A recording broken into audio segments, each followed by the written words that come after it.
さあ、しっかり座って。お父さん京都に行ってくるよ。レイのためにウサギ作ってくるよ。ゆっくりね。あの時、私も母さんも知らなかった。お父さんとのこの別れが。二度と会えない別れになるなんて。二度と会えない別れになるなんて。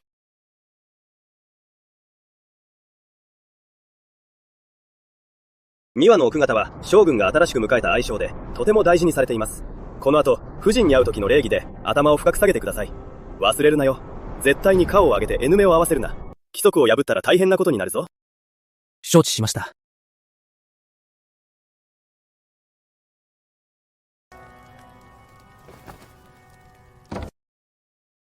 料理人、もう来た？はい、来てます。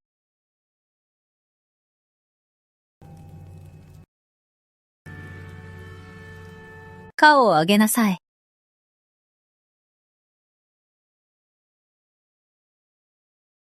田舎の領事陣のくせに、意外といい顔してるじゃない。あんた、炙り羊肉を、臭みゼロで作れるって聞いたけど？奥様、ご安心ください。私が作る炙り羊肉は臭みがありません。奥様、ご安心ください。じゃあ、羊肉の味なしで作れる？炙り羊肉なのに、羊肉の味が全くないなんて、そんなの無理ですよ。羊肉の味なし？そんなの簡単よ。今日は私も自分で作るわ。羊肉の味がしない。炙り羊肉を作って、あなたに見せてやる。どうかしら。奥様。誰か来い。こいつを抑えろ。奥様、助けてください。何が悪かったのかわかりません。奥様、助けてください。助けてください。私は前にも言ったはずよ。絶対にそばめなんてならないから。将軍だって認めてるのに、あんたに何の権利があるの？私のことを奥方なんて呼ぶなんて。申し訳ありません。奥様許してください。炙り羊肉作るのが好きなんでしょ？じゃあ、思いっきりやらせてあげる。羊肉の味がしない炙り羊肉を作ってみなさいよ。こいつを引きずっていけ。奥様、奥様、奥様お許しください。妻と娘が待っています。奥様、お許しください。奥様、家族と子供が待っています。奥様、お許しください。奥様、奥様お許しください。奥様、奥様お許しください。奥様。母さん、手伝うよ。気をつけて。ランさん、ご主人が大変なことになってるよ。急いで帰って。早く。お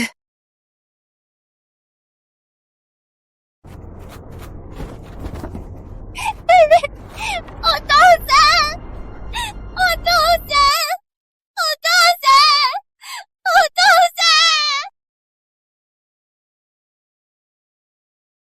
三輪の奥方が一番嫌がるのはそばめになることだ。将軍が現場に着いた時、ほとんど息も絶え絶えだった。将軍が言ってた。このことは、三輪の奥方が冷たすぎるって。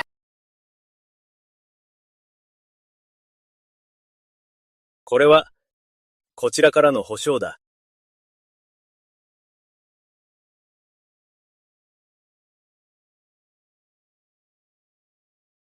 お父さん！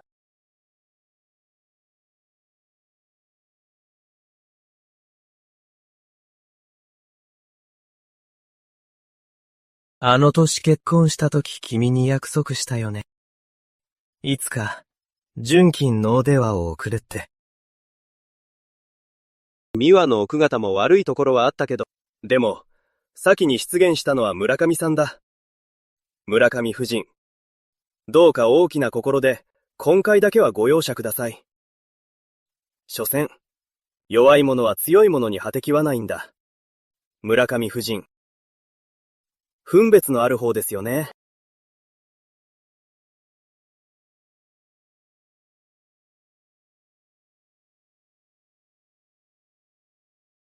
私、わかりました。そういうことなら、私たちも京都に戻る道中なので、失礼する。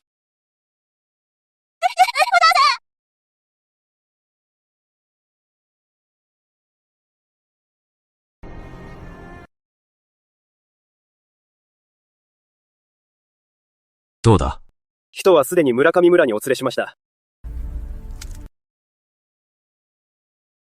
あの時、ミアには家族がいることを隠していた。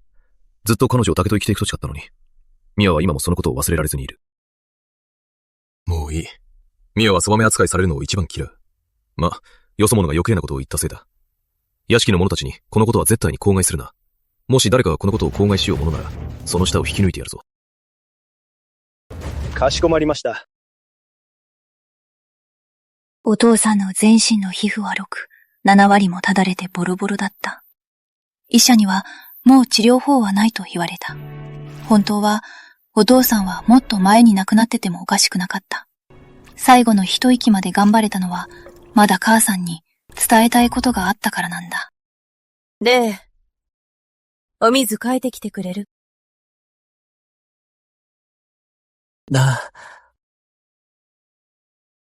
お願いだ。行かないでくれ。わかってる。わかってるよ。復讐なんてしないから。相手は将軍様だよ。私はただの普通の人だし、命なんていくつもあるわけじゃない。安心して。これからは、レイと2人でしっかり暮らしていくから。お店を閉めて、春は外に出て、夏はハチスを見に行って、秋はカツラ花のお菓子を作って、冬は雪だるまを作って、おやすみ、おやすみ。目が覚めたら、私はずっとあなたの妻だよ。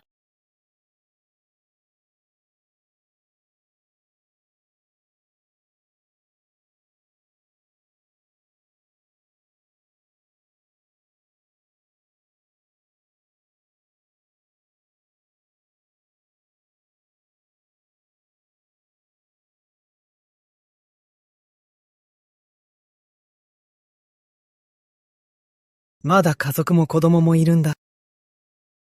妻と娘のこともちゃんと世話しないと。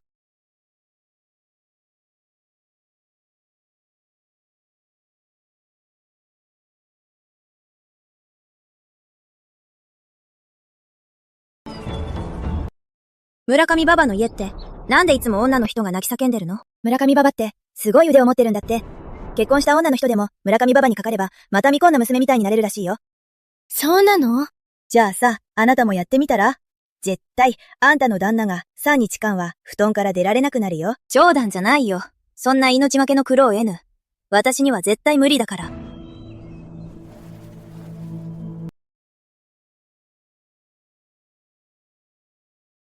清掃を戻すくらいならまだ話は簡単だけど、18歳に戻りたいならね、皮を削いで骨までいじることになるよ。その痛みは油鍋で転がされるくらいの痛みだよ。もうあと戻りはできないよ。本当に覚悟してね。もう決めた。じゃあ私についてきて。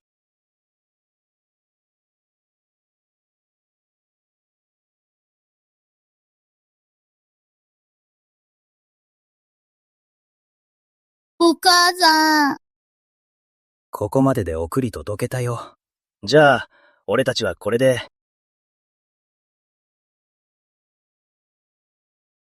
あの日、母さんに聞いたんだ。痛いって。あの日のお父さんの痛みに比べれば、こんなのほんのわずかだよ。母さんは痛みが苦手で、ちょっとすりむいただけでもすぐ涙ぐんでいたよ。町の噂では、骨を削って皮を剥がされた女性がいたって、その人は1ヶ月間も来る、シミの声を上げていたらしい。でも、痛みが一番苦手な母さんが、声も出さずにずっと黙っていたんだ。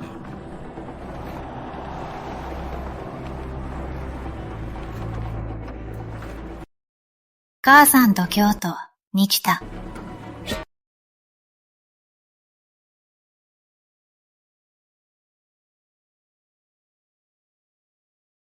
お母さん。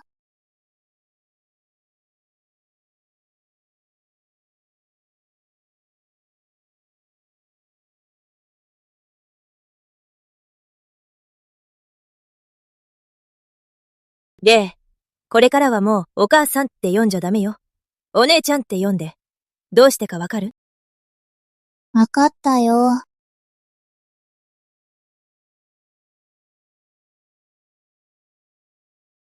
母さんはよく言ってた。金持ちの家には、ごちそうは腐ってるけど、道には凍えて死ん、大犬が転がってるって。世が乱れると、役人は虎や狼みたいに恐ろしくなって、百姓はただの羊みたいにされる。母さんと父さんは、運命に逆らわず生きてきた。貧しい暮らしで儲け入れて、食べるものさえあればそれでよかった。でも、運命は残酷だった。父さんが無残に命を落とした日、母さんは血を飲み込んで誓った。自分をかけて策を張るって。敵を残らず撃つって。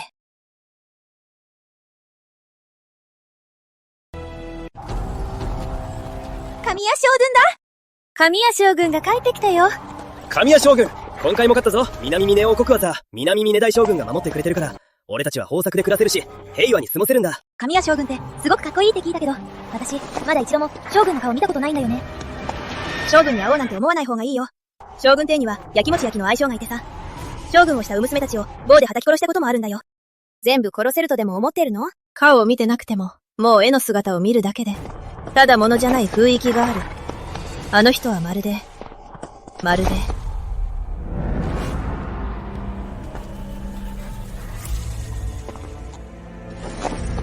ほふられる羊みたいだ。羊。将軍、いけません。どうした？白河夫人が桐原夫人の次女の目をえぐり取ったんです。なぜそんなことをした？次女は将軍様はすごくハンサムだって、見とれてしまうほどだって話してたら、白河夫人に聞こえたんです。馬鹿げている。将軍様、どうした？頭痛い。行くぞ。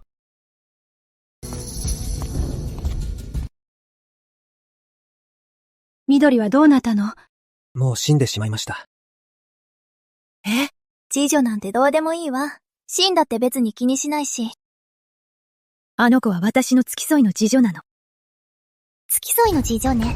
それなら、なおさら都合がいいわ。美和、1年前のこと、もう忘れたの？まだやめないの？どれだけの命を犠牲にする気なの？1年前ね。美和様、どうかお許しください。家族も子供もいるんです。あの料理人。名前なんだっけ？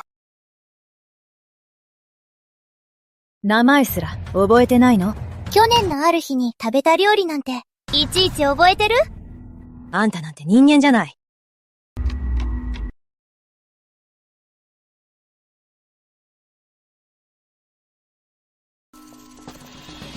失礼な。将軍から言われてるよ。去年のことを勝手に口にしたら、舌をねじり切られるって。どう？姉さん、将軍の言いつけも無視するつもり？また揉めてるのか。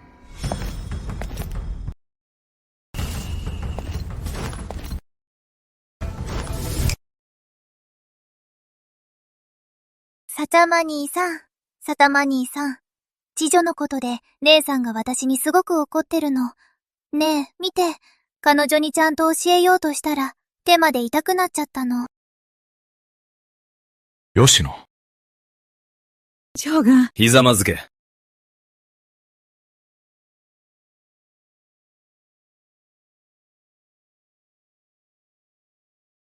姉さんはまた、去年の料理人のあのことまで持ち出してきたの。ビンタしろ。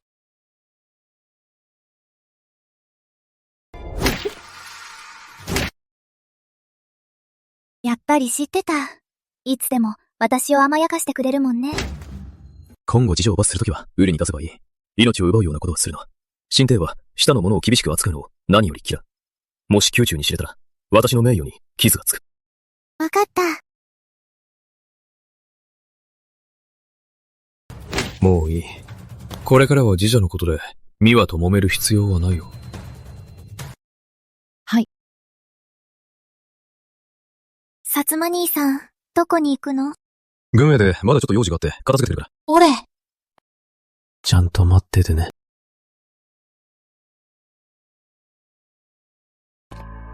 早く帰ってきてね。将軍様昨日、もう、軍務は終わっていたのでは？ちょっと外に出たいんだ。頭が痛いし、気分転換したくて。もしかして二人の奥様の揉め事が原因ですか？いい香りだな。どこからこの香りがしてるんだ？羊肉の香りです。栄町通りの方に、最近、羊肉スープの店ができたみたいです。ちょっと見に行こう。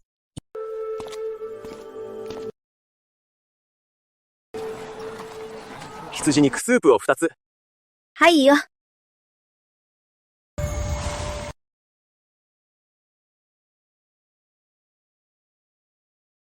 この子、声いいね。顔隠してるし、どんな顔かわかんないな。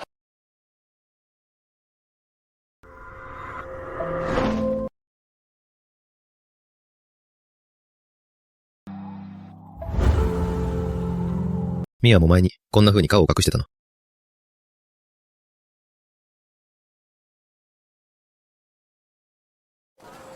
白河夫人。あの頃、彼女が来たので宿屋をやってたんだ。俺が敵に追われてた時、彼女が俺をかくまってくれた。あの時、俺は身分を隠して嘘をついた。ただの補給係だってごまかしたんだ。でも、彼女は俺の身分なんて気にしなかったんだ。根気よく1ヶ月も世話してくれた。ただ惜しいのは、もう戻ってこないんだ。おかみさんの腕、ちょっと見てみなよ。羊汁よりも白くて柔らかそうだな。顔もどうなんだろうな。もしかしたら水が出るくらいプルプルかもな。いっそみんなで撮ってみてみようぜ。ごゆっくりどうぞ。おかみ、梅酒を1壺お願い。うちの主は、俺の仲間も羊汁が大好物なんだ。梅酒も一緒に。恐れ入ります、お客様。うちでは梅酒は置いてません。もしご希望でしたら、他のお店で買ってきますよ。わざわざ買いに行かなくていいよ。あるものでお願い。うん。娘さん。何やってるの？なんでいつも傘なんか被ってるんだ？もしかしてさ、顔に出来物でもあるのか？外せよ。見せろよ。話して。何やってんの？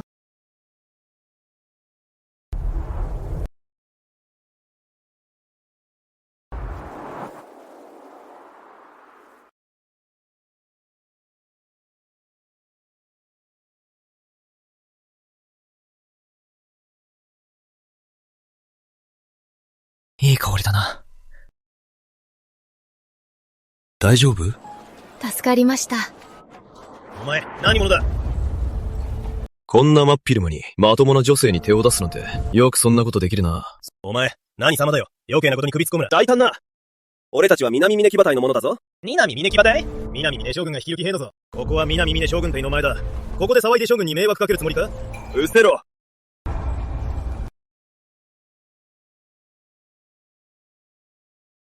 ありがとうございます。お兄の将軍様にさせていただけ。将軍様にさせていただけ。女性が商売するのは気をつけた方がいいよ。行こう。将軍様、今日はお二人の将軍様に助けてもらって、この2杯の羊汁は私からのご馳走です。お代はいりません。大したことじゃないよ。お礼なんて気にしなくていいよ。女の人が商売するのは苦労が多いよな。将軍様。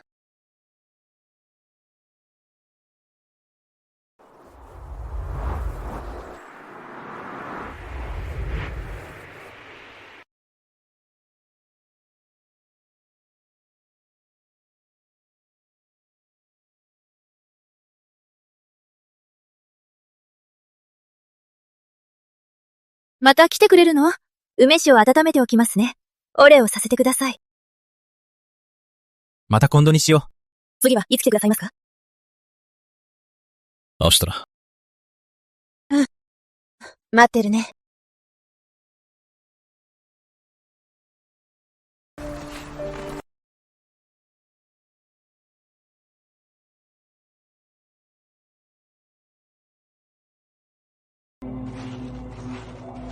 約束したものよ。受け取ってね。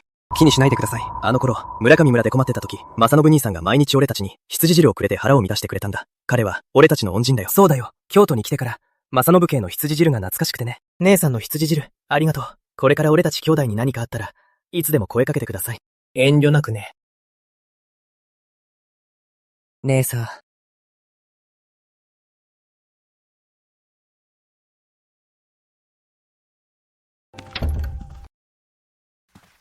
さつま兄さん、こんなに遅く帰ってきて、もしかして、誰か女の人と、こっそり会ってたんじゃない？そんなわけないよ。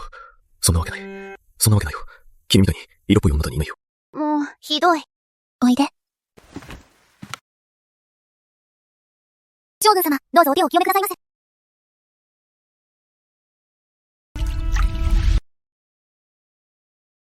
顔、どうしたの？いいえ、うっかりしてしまいました。あら、私がやったのよ。だって彼女、化粧なんてしたから前にも言ったでしょ？うちの次女は、眉やめを化粧しちゃダメって、今朝もちゃんと言ったよね。これ異常事情をいじめるのはやめてくれ。さつま兄さん、他の女の人のことで、私に八つ当たりしてるの？どうかしたの？頭が痛くなってきた。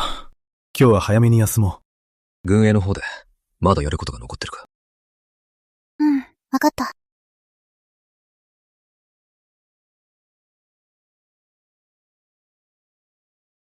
将軍、もう2日も軍営にいますね。白河夫人がすごく心配してます。次女に何度も伝言させてました。いつ戻るのかって聞いてました。将軍、どうかされましたか？ミオが、すっかり変わってしまった。本当に変わったんだ。あの頃は、俺が補給部隊の兵士だと思ってたのに、それでも優しく面倒を見てくれたんだ。でも今は、恐ろしいほど残酷になってしまった。彼女が人にひどいことをするたびに、まるで知らない人みたいに思える。まるで昔の、素直で優しかった北野の娘じゃないよ。人は変わるものですよ。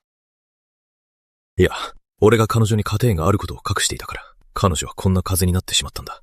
俺が彼女を裏切ったんだ。だから彼女が何をしても、俺は許すしかないんだ。もう考えすぎないでください、将軍。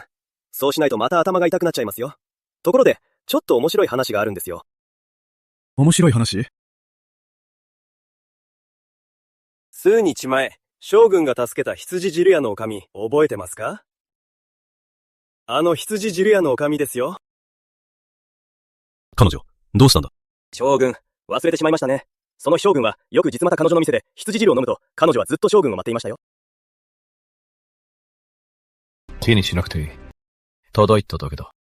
将軍は本気じゃないけど、羊汁屋の女将は本気みたいですよ。毎日梅酒を温めて、将軍のことを待ってるんです。数日前、彼女の店で羊汁を飲みに行ったんです。その時彼女が、将軍はまた来るのかって聞いてきました。忙しいからもう来ないよって伝えたんです。あの子、本当に一途で困っちゃうよ。深夜に神谷が本邸へ戻る途中で、彼女が夜回りしているのを見かけました。まだ店を片付けていなくて、将軍様のことを待っていたんですよ。え？そんなことがあるの？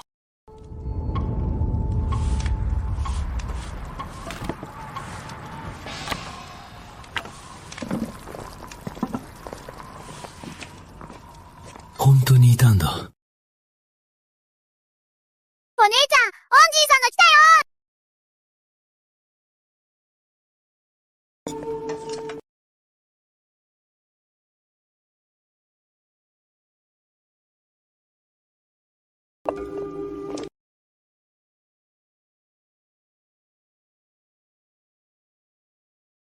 今日はお酒、ちょっと冷めてしまいましたね。将軍様、次はもう少し早く来てくださいね。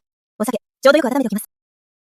数日前は本当に忙しかったから約束に行けなかったんだ。将軍様は軍営でお仕事してるし、忙しいのも無理ないですよ。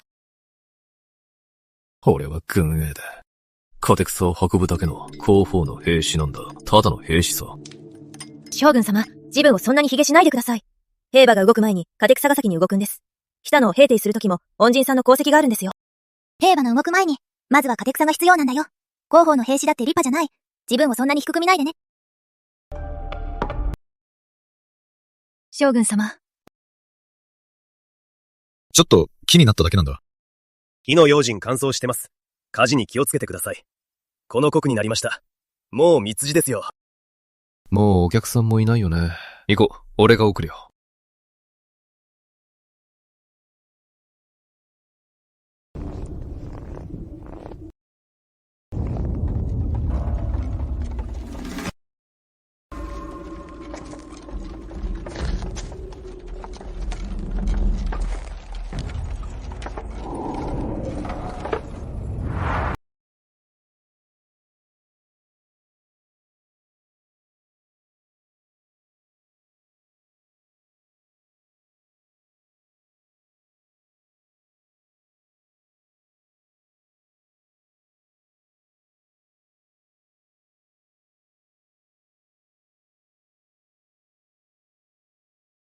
母さんが言ってた白川美和は家柄がないのに、神谷沙耶太神は彼女を溺愛していた。世間では神谷沙耶太神は龍茶に羽目もくれず、蘇茶を選んだと言われている。世間の目なんて気にせず、まさに美談だよね。でも母さんはちゃんと知っていた。本当に好きなら世間の華やかさを捨てて彼女とまでかけていく。未人斬りの世界で生きていけばいい。でも彼は割り切れなかった。それは龍茶を選ばなかったという証拠で、ただ蘇茶が好きだっただけなんだ。もし自分が彼の好みに合えば、きっといつか来てくれる。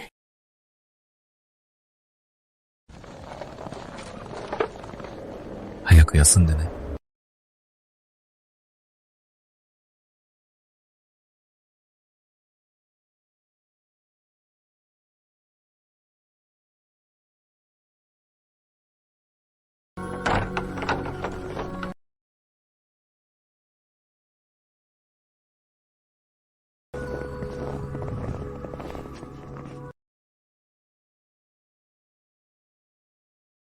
まだ帰らないの？路地が奥まで続いてるから、雪道は滑りやすいから、道を照らしてあげる。ああ。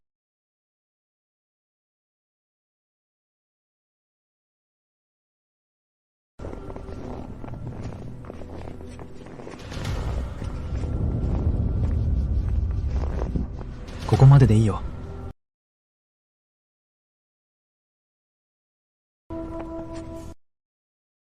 寒くなってきたね。急いで帰ってね。将軍様。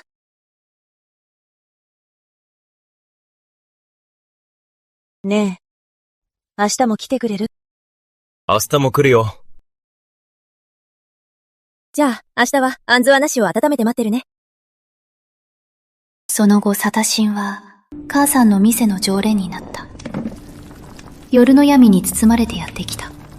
母さんは、明かりを灯して待っていた、熱々の羊次郎にて。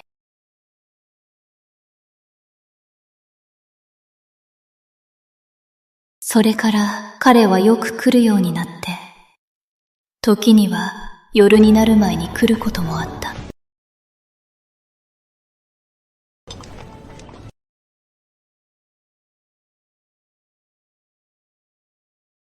おかみさん、梅酒を温めてるのに売らないなんて。なるほど。特別な人のために取っておいたんだね。松本おばさん。そんなこと言わないでよ。お姉ちゃん、本当にドジだね。このお酒、他の人がいくら出しても絶対に売らないんだよ。いっぱいお金損してるよ。ええ。あら、将軍様。奥さんいるんですか？まだ結婚してないです。あら、じゃあ好きな人とかいるの？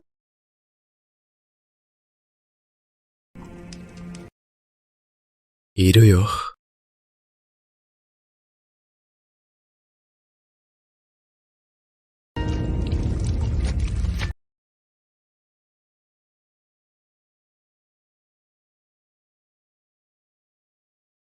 お姉ちゃん、なんで羊の胃袋に切れ目を入れるの？ねえ、これから先、辛いことが待ってるよ。しっかり耐えてね。うん。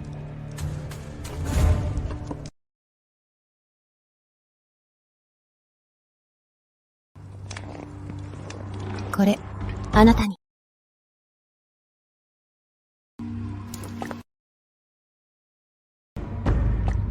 あったかいな。湯たんぽより軽いんだね。これ、羊の胃袋でできてるのよ。冬入りになったね。軍で食料を運んでるでしょ。これ、ポケットに入れてね。いつでも手を温められるよ。でも、毎日、私のところに来て、羊ドゥを交換してくれる？もしかして、毎日俺に会いたいってこと？俺のこと。将軍様が、ご自分に思い人がいるって、その思い人って、誰なんですか？わからない。本当に？まだ顔を見たことがないんだ。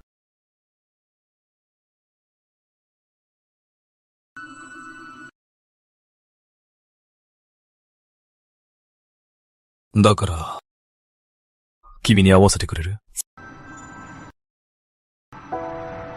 じゃあ、明日来てね。なんで？今日は、眉を描いてないから。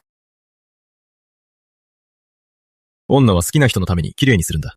変なこと言わないで。じゃあ、明日お昼頃に行く。本当に？ほんまにほんまに。今度こそ、絶対に約束守ってよ。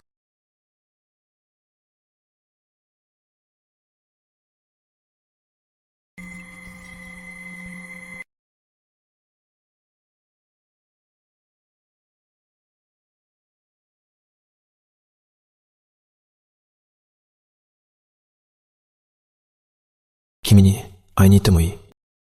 じゃあ、明日来てね。サチャシーさん。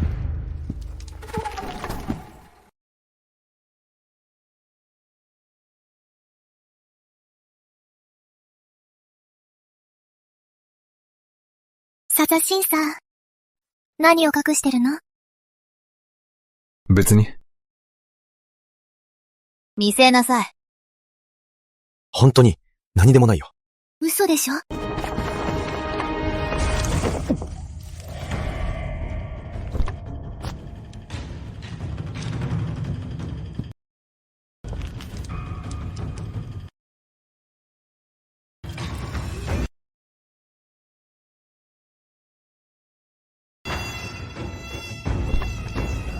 うわ、羊の胃袋。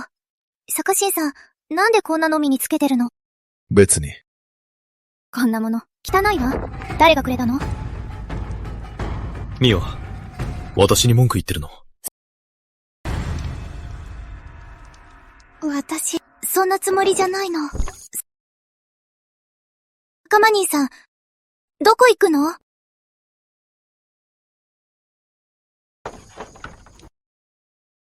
うわ、羊の胃袋。サカシンさん、なんでこんなの身につけてるの？別に。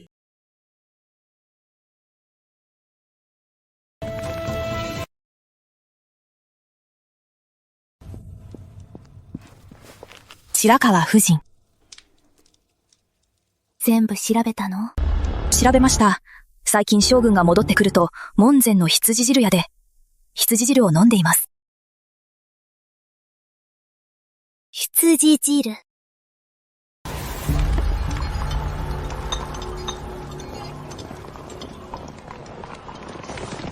どけ。起きろ、どけ。どけどけ。ちょっと、何してるの？やめて！何するの？何やってるの？やめて！どけ。で！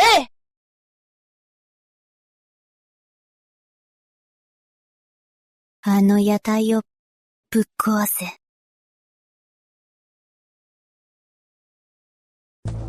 将軍、もうすぐ昼ですよ。どこに行くんですか？行くところがある。行くぞ！何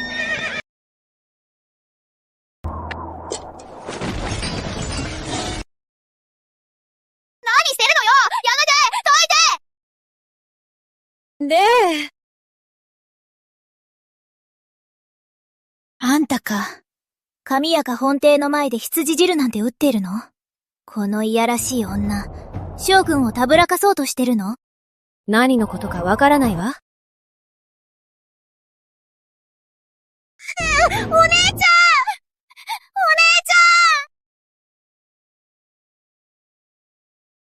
ち将軍様、松本のおばちゃん。ランさんの店が壊されてる。急いで見てきて。行くぞ。ゃん。顔も見せられないくせに、将軍のね、どこに入牢なんて。この下式な女、どんな顔してるのか、見てやろう。あいつの傘を剥ぎ取れ。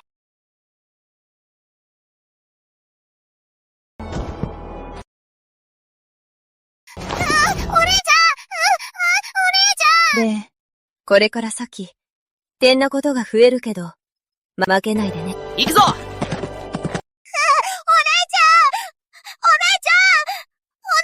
神谷夫人、どうかお許しください。妻と娘を守らなきゃいけないんです。神谷夫人、どうかお許しください。お姉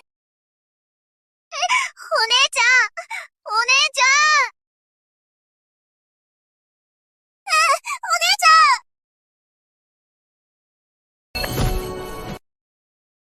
ゃん。なん行くぞ。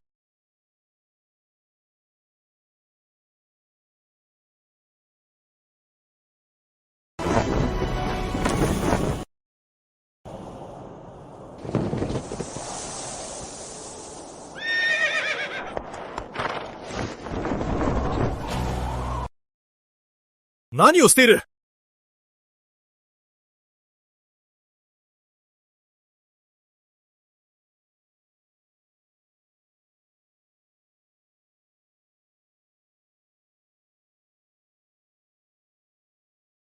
ああ。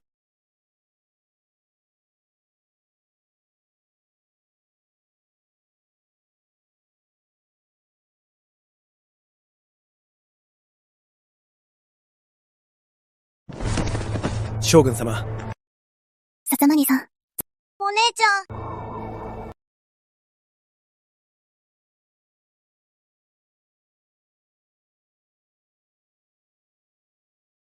この清らかな京都の世を打ちて、まるで殺人や放火でもするかのように騒ぎ立てて、一体どういうつもりだ。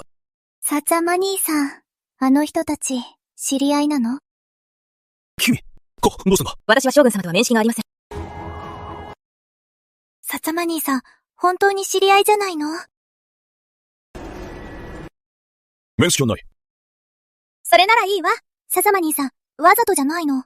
あの時からずっと羊肉の匂いを嗅ぐとすぐ気分が悪くなっちゃうの。本当に無理なの。本当はね、ちゃんと話して屋台をどかしてもらおうと思ってたの。でもあの乱暴な女は全然聞く耳を持たずに私の従者に手を出したの。私の従者は自分を守るために仕方なく手を出しただけよ。ええ、将軍様。さっき僕の足も、なんか芋けられちゃいました。さつま兄さん。じゃあ、本当に知り合いじゃないんだよね。じゃあ、彼女のことは私に任せていいよね。文句ないよね。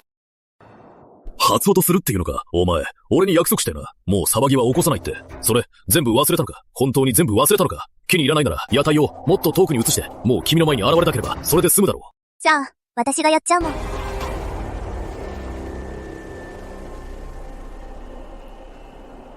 わかったよ。彼女たちの屋台と荷物を運び出せ。はい。お母さん。あ、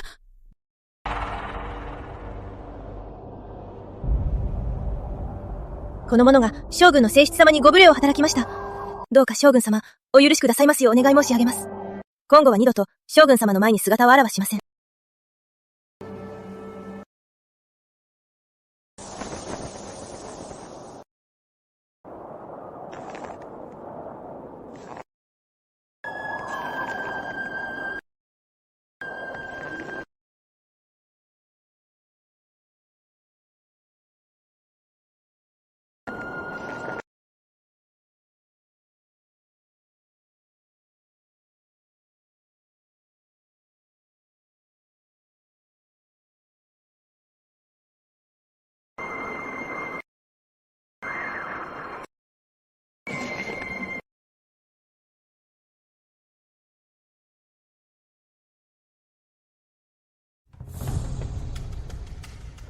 将軍は？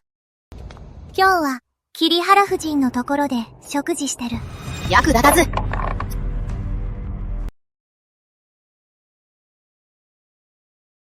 こっちに来て。来いって言ってるでしょ、役立たず。なんであの人を連れてこなかったの？あんたなんていても役に立たないでしょ。また騒いでるのか。ささま兄さん、来てくれたの。もっと遅かったら、また一に。あんたのせいで犠牲になってたな。ささま兄さん、私のせいにしてるの？違う。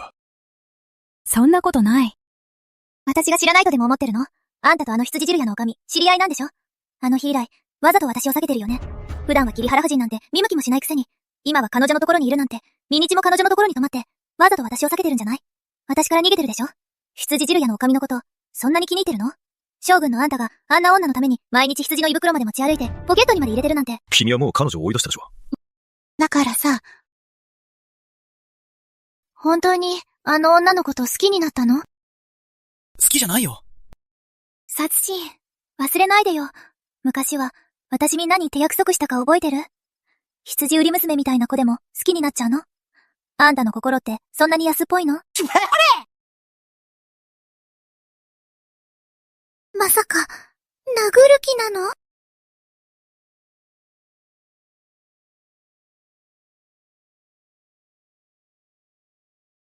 疲れた。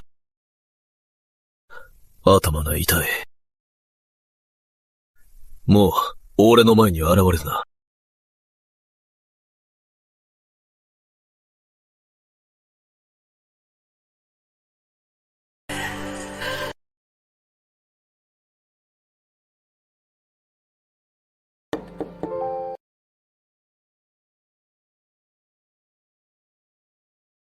で、痛い？パパがいないから、誰も私を守ってくれない。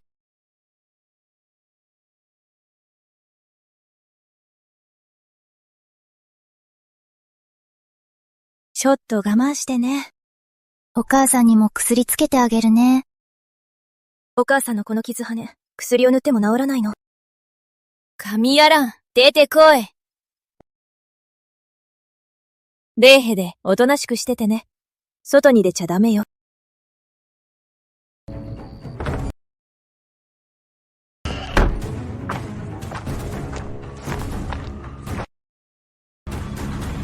捕まえなさい。はい。奥様、一体何をするつもりですか？あの日はちゃんと見てなかったけど。へえ、あんたの顔、色っぽいじゃない。そりゃ将軍が惚れるわけだ。やばいし、将軍に知らせないと。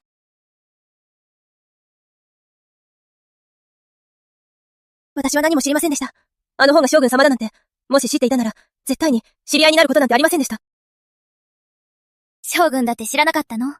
じゃあ、彼はあなたに自分が誰か教えたの？彼は私に、自分はただの後方の兵士だって言ってました。後方の兵士？まさか、あなたにも同じことを言ったの？あんたを殺したら、将軍様はあんたのことをずっと気にする。私のことを恨むでしょうね。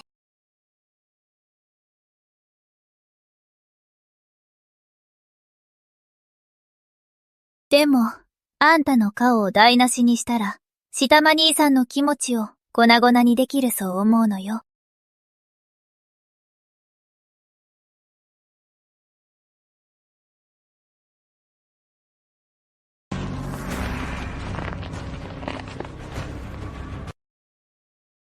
笹間兄さん、私を叩くなんて。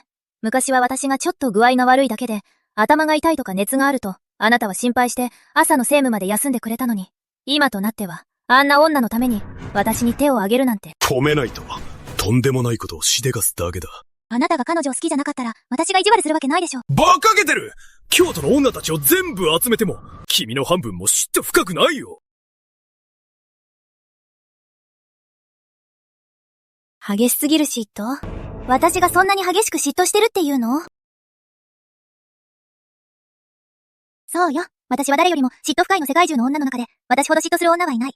でも、私みたいにできる人がいる？私みたいに一歩ずつ足跡を残しながら、あなたを雪の中から背負って帰った人がいる？あなたを背負って帰った人が他にいる？他に誰がそんなことをした？自分の血を薬に混ぜて、あなたの命を救ったのは私よ。兄は。こんなことになるなら、たので死んだ方がマシだった。少なくとも、私のことをずっと良いまま覚えててくれた方が、今日みたいな、こんな女に馬鹿にされるよりよかった。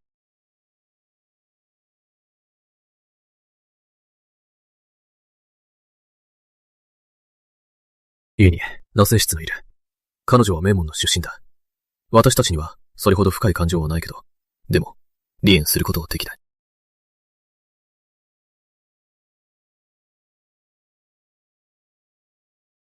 俺の心の中では、君こその俺の妻なんだ。私、白川美和は、天に誓ったの。愛する人と二人きりで一生を共にしたいって。そばめになるなんて絶対にありえない。でも、坂間兄さん、私はあなたを許すわ。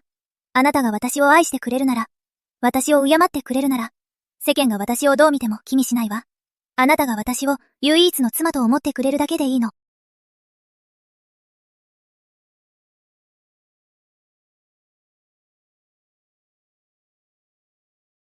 将軍様、白川夫人は北の出祖だったから、京都の女の人みたいに礼儀は厳しくないかもしれません。でも、夫人は心から将軍様を思っています。女の心は一度壊れたら、もう、元には戻りません。そうですよ。将軍様、急いで夫人を追いかけてください。京都に来てもう2年になるのに、上谷本邸から一度も外に出たことがないのに、街の中をうろうろして、もし何かあったら大変ですよ。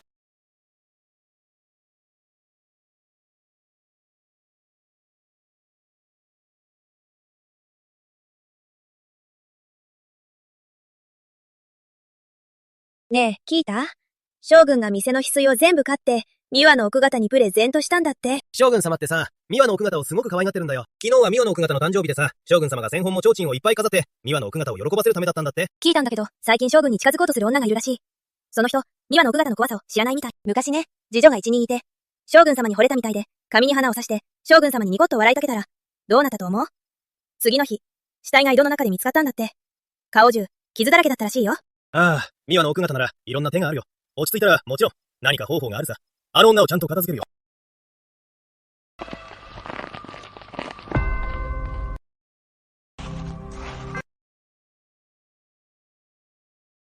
お姉ちゃん、将軍様は三輪の奥方のことが大好きだから、これから、もう来てくれなくなっちゃうのかな。忘れないでね。世の中の人ってね、真実からと多いものよ。だから、そんな話は、気にしなくていいの。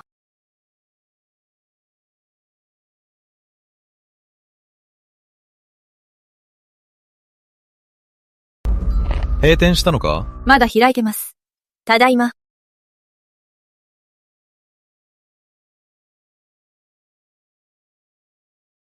将軍様、羊汁をお持ちします。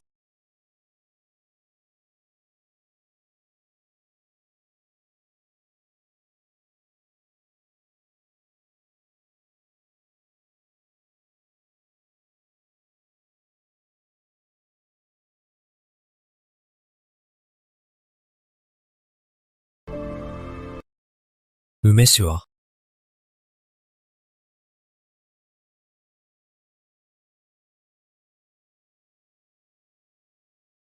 将軍、うちの店には梅酒はありません。もしご入り用なら、芋を取り替えに行かせます。ラン、俺が隠してたことを、責めてるのか？責めてないよ。私と将軍様には、ご縁がなかっただけ。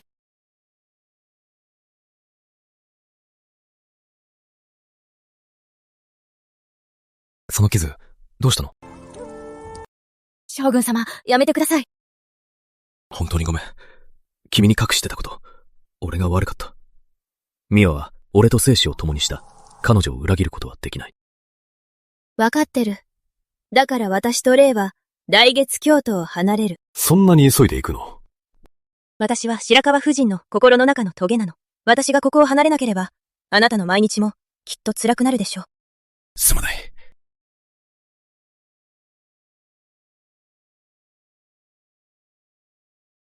責めてないよ。去る前に勇気を出して聞いてもいい？将軍。何を聞きたいの？将軍、私のこと好きになったことありますか？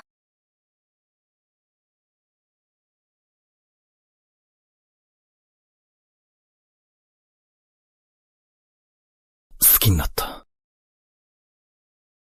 それだけでいいの。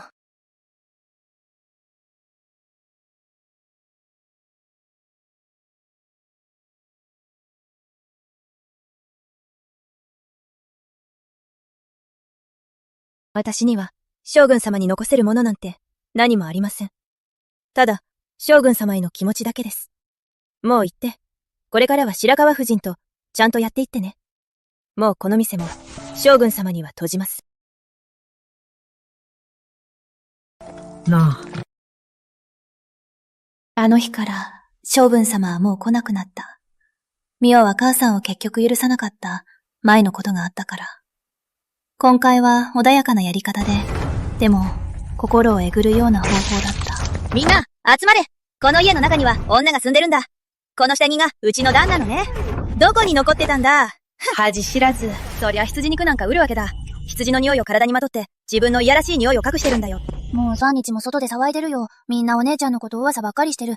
前にお姉ちゃんが将軍様を帰らせたけど、もし本当に忘れちゃったら、お姉ちゃんどうすればいいの？彼が本当に私のことを忘れたなら、白河かなら、こんなに大勢を家に押しかけさせて、騒がせたりしないはず。暇な男がいたら、ヨマさんがいないなら、この家に来ればいい。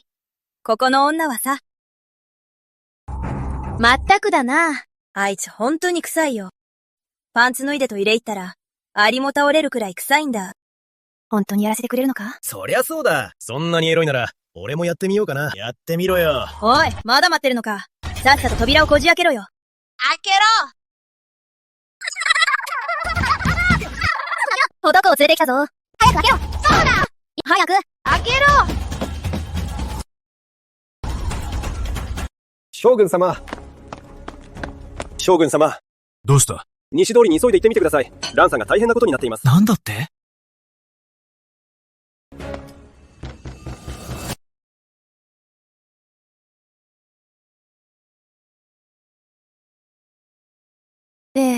ちゃんと部屋で待っててね。母さんを信じて。いい？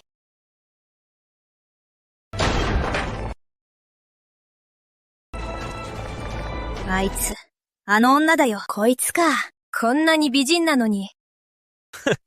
やっぱりこういうこと慣れてるんだな。ほんとそうだよ。触らせてくれよ。手しくぐってんじゃねえよ。あなたたち、何する気なの？嬢ちゃんよ、人妻の男に手を出して。そんなの大したことないだろう。俺たちみたいな独り者が相手してやるよ。これ以上近づいたら、お役人に訴えるからね。訴えるだと？役人にだってお前の色気は止められねえよ。俺たち、こいつをテーブルに押さえつけて、順番にやろうぜ。いいぞ。さあ。やめてよ。何する気？話して。やめてください。本当に訴えるから。何を気取ってんの？話して。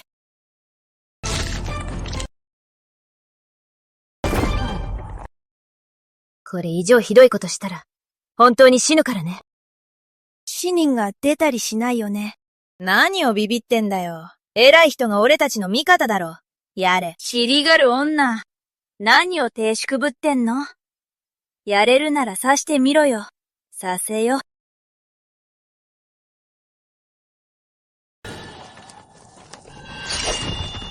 ラン、ダメだ。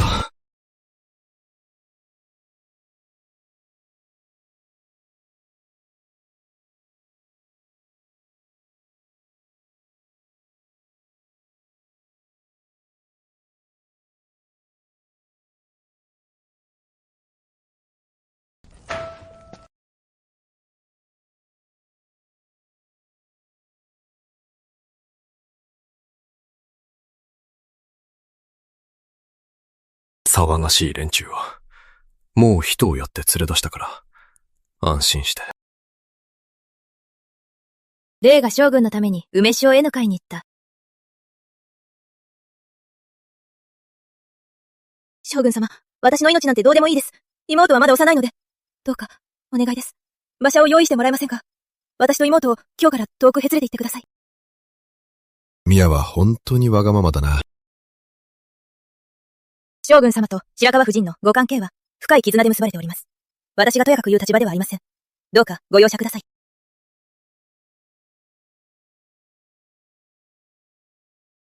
私将軍様のご身分を知らず、思い切って心を託してしまいました。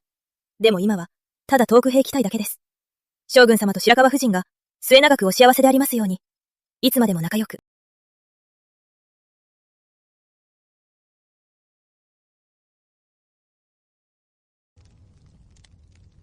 末永く、お幸せでありますように。ね。いつまでも仲良く。なあ。俺がこの絵に、こっそりお前を守らせてたの、知ってるよな。もし俺の気持ちがただの薄いものだったら、わざわざそんなに苦労しないよ。もし俺を忘れられるなら、どうしてこの絵に、俺の庭に梅酒埋めさせたんだ。知ってたの？全部知ってたの？全部知ってたんだ。この絵、サトシさん本の梅酒を将軍の庭に埋めてくれてありがとう。ここに箸かく大きさを入れてある。将軍様よく頭が痛くなるから、落ち着くためにね。君も将軍に思いを寄せているし、将軍も君に思いを寄せているのに、どうして将軍のそばめにならないんだ。京都では、将軍様が白川美和さんを正室にすると噂されてる。一生ずっと二人で生きていくって。私は将軍様に裏切り者になってほしくないんです。俺も彼女裏切りたくない。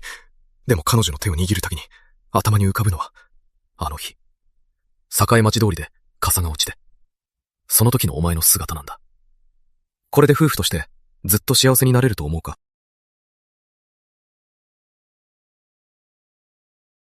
なあ、俺を遠ざけないで、離れないで、俺に世話させてくれ。いい？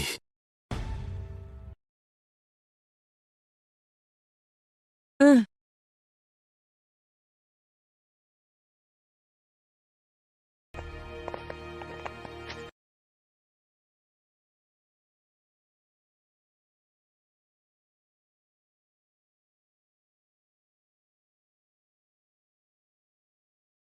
お父さん、お母さん、こうしたよ。お母さん、うまくいったよ。お母さん、ついにこうしたよ。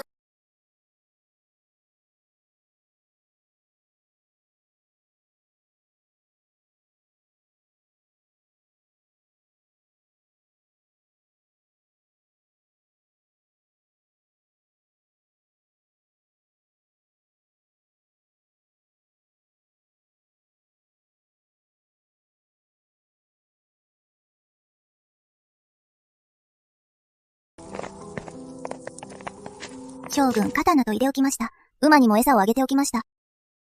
目腫れてるけど、ないってたの？お姉ちゃんのこと、本当に嬉しいよ。でも、ちょっと切ない気持ちもあるんだ。怖がらないで。これからは、俺がしっかり守るよ。何だって？将軍が羊汁屋の女将を、そばめにするの？そうです。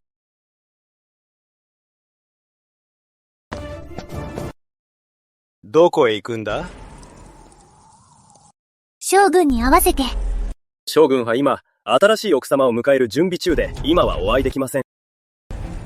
中に入れ。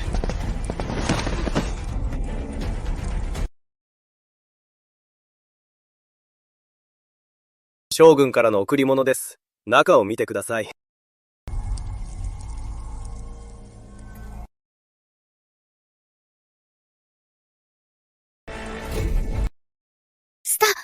スタだ。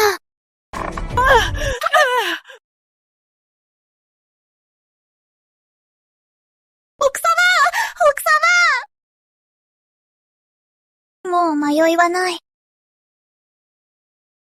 本気であの人をめとるつもりなんだ。美和の奥方。よくも私のことを奥方なんて呼べたわね。花はいつまでも咲いていられないもんだな。辛いものばかり食べてるから、羊汁でも飲んで、胃を温めたらどうだ？正室と側室は立場が違うんだ。将軍の正室ですら気にしてないのに、将軍が新しい人を迎えるのは当然だ。君は側室なんだから、気にする資格なんてないだろ。将軍様からの伝言だ。美和の奥方がまた新しい人をいじめたりしたら、まずはこの血まみれの教訓を思い出せよ。では、これで。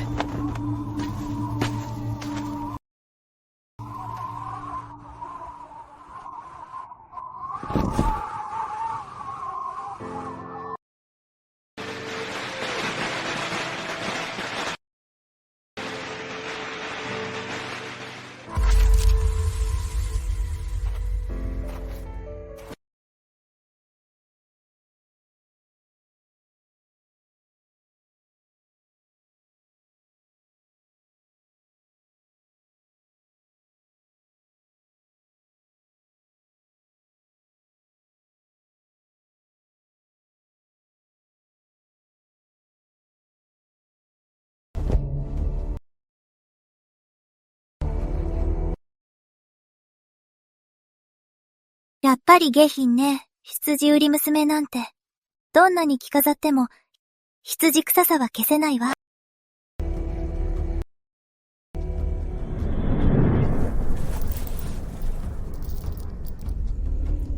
萩女中頭。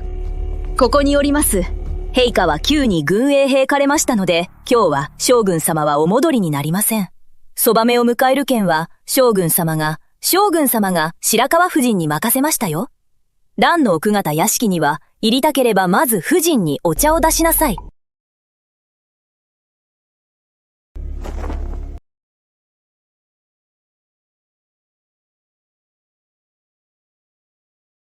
ひざまずいてお出し。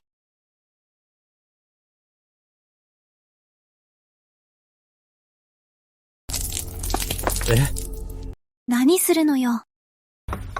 シュワはにお茶を出せって言うの？あんたがシュワ派なの？白川美和。あんたも結局側室でしょ？あんた、よく私を側室呼ばわりできるわね。美和の奥方ってさ、奥方って呼ばれるの、すごく嫌なんだってね。昔、何も悪くない料理人が、うっかり呼んじゃっただけなのに、生きたまま、じわじわと殺したんでしょ？どうした？あんた、また私をいじめるつもり？あんた。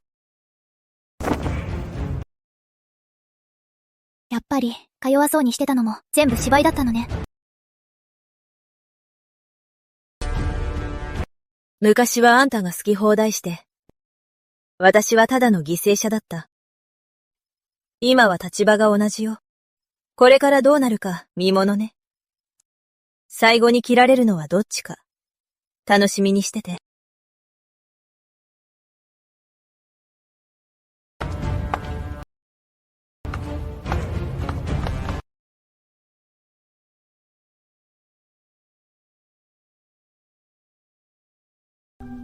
奥様、どうかご気分を害されませんように。お聞きしましたが、将軍様は明日でないとお戻りにならないそうです。あの蘭、将軍様に特別に思われてるとでも思ってるのかしら。でも実際は新婚の夜だって、一人ぼっちで過ごす羽目になるのよ。私が怒ってるとでも？男をたぶらかすだけでしょ。そんなの誰だってできるわよ。今夜は、新婚の夜なんて過ごさせない。明日も、私が絶対に邪魔してやる。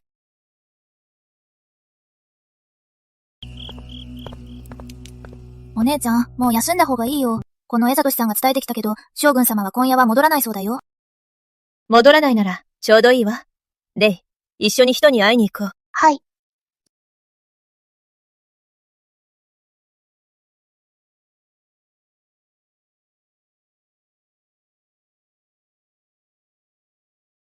奥様将軍様が新しく迎えた3番目の奥方が来ました。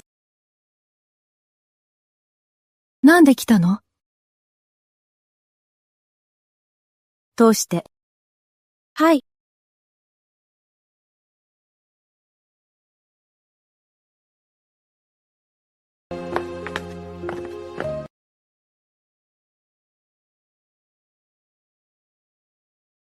神谷蘭です。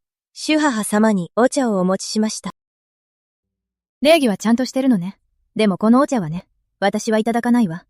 この屋敷で私を奥様として認めてくれる人なんて、もう誰もいないのよ。認めてます、奥様。少しだけ、二人でお話しできませんか？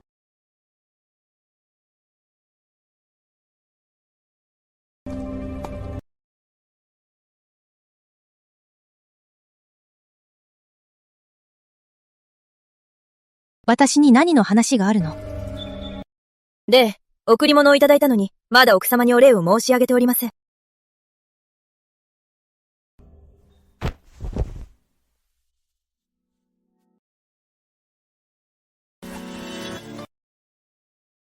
礼、奥様にお礼申し上げます。あなた。あなたたちは。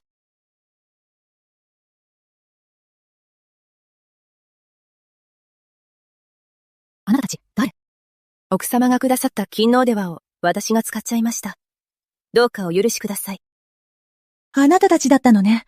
よくそんなことできたわね。本当に度胸あるじゃない。あの悲惨な出来事の時、将軍家で父を助けてくれたのは、桐裸の奥様だけだった。吉野何様のつもりであの人を糧にはなしたの。私はあの人を痛めつけた。みんなへの警告よ。私を奥方扱いしようとしたらどうなるか思い知らせてやるのよ。生身の体が秀焼かれて耐えられるはずがないわ。見せしめにしたいなら、そこまで命を粗末にすることないでしょ。みんなを苦しめるだけよ。何をそんなに同情してるの？まさか、あの男の顔が綺麗だからって、惚れちゃったんじゃないの？それとも、将軍が全然あなたの屋敷に来ないから、寂しさに耐えられなくて、あの男を愛人にしたんじゃないの？でたらめ言わないで！吉野。名門の生まれだからってどうなの？将軍が一番愛してるのは誰か。誰が本当に仕切ってるのか。警告しておくわ。これからは余計なことに首を突っ込まない方がいいわよ。さもないと、この屋敷では、地獄のように暮らさせてやるわ。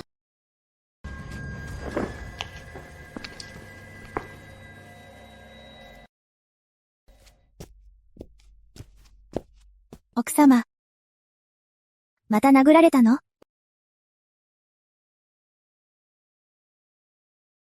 大丈夫よ。村上さんの同郷に知らせた？知らせました。これが村上さんの荷物です。村上さんの同郷が来たら、一緒に渡してあげて。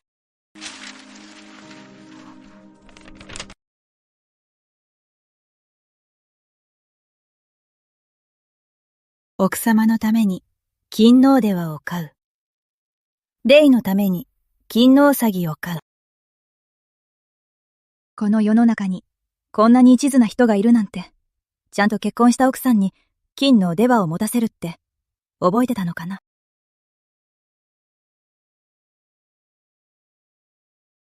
将軍はこの件について、どのようにお考えでしょうか。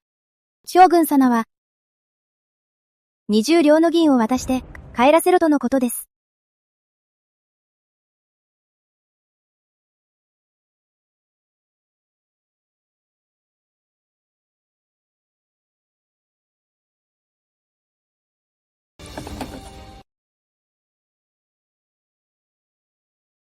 この2つも一緒に入れて、村上さんの願いが叶ったことにしてあげて。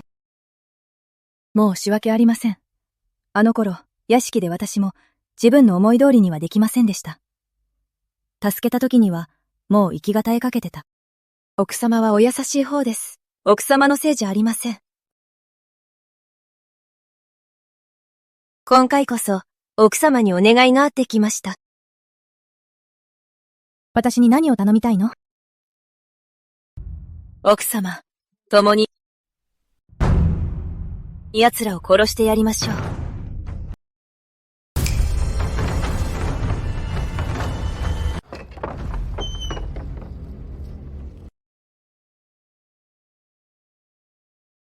あなたたち、自分が何を言ってるか分かってるの？奥様、もしかして、お子さんのために復讐したくないんですか？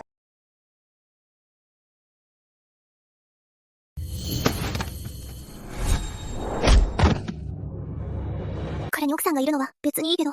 でも、あなたと彼の間に子供がいるなんて、それだけは絶対に無理。桐原か。気の毒ね。我慢させちゃって。奥様、恨んでいないんですか？恨んでる。恨まずにいられるわけがない。女が流産すると、あんなに血が出るなんて思わなかった。気持ち悪くて、日にちも食事が喉を通らなかったわ。あの時、私のお腹には赤ちゃんがいたの。もう8ヶ月も経ってたのに。8ヶ月よ。桐原か、ミオを責めるな。ただ少しわがままなだけだ。どうせお前は、子供の顔も見てないだろう。なかったことにしろ。たった一言で、なかったことにしろって。そんなこと言われて、恨まずにいられるわけない。私は、彼の正式に迎えられた妻なのに。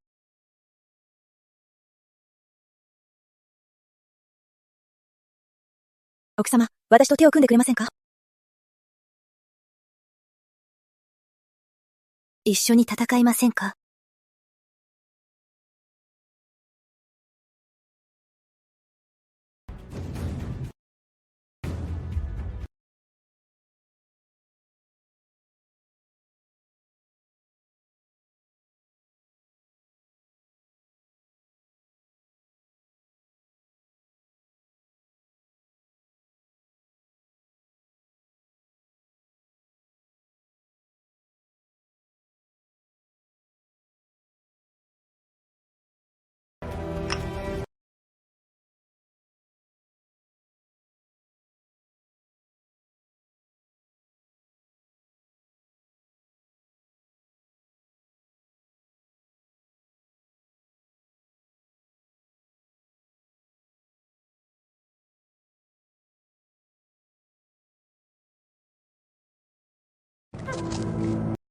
将軍様、白川夫人がお呼びです。ミワさんに伝えてくれ。明日会いに行くって伝えて。将軍様、白川夫人、病気です。病気なの？日将軍様が錦野の箱を渡してから、白川夫人はずっと悪夢にうなされて、昨日から起き上がれなくなりました。お茶様見に来た？見てもらいました。先生によると、夫人が驚いてしまったからだそうです。わかった。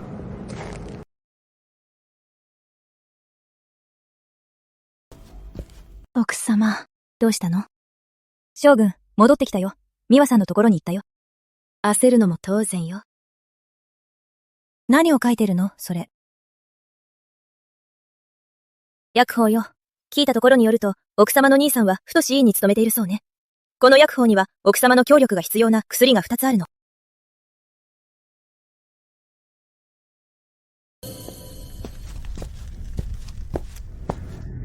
体調を崩したって聞いたけど、少しは良くなった。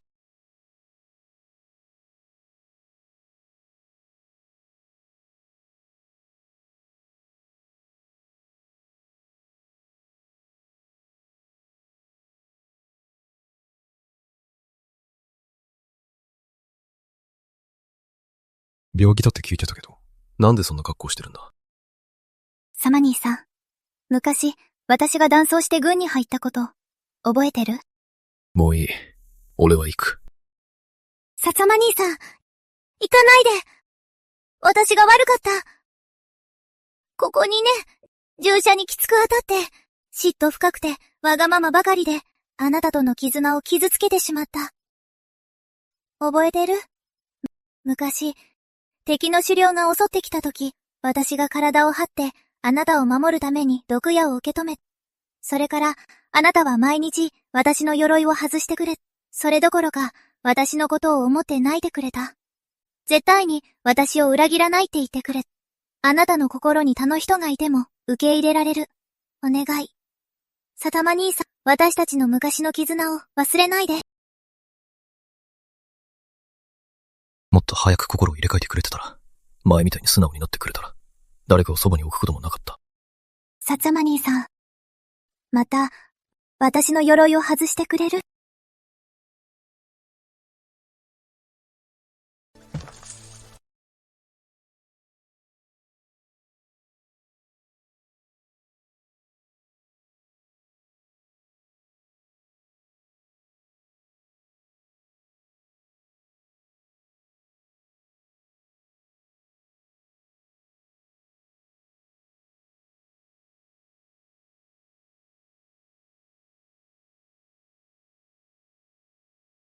サーマニーさん。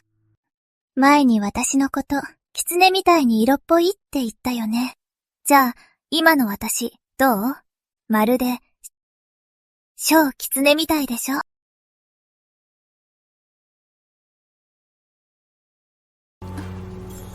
本当にディテールよ。まるでしょ。狐そのものだ。もう帰っちゃうの？俺が帰っちゃったら、君を悲しませることになるよね。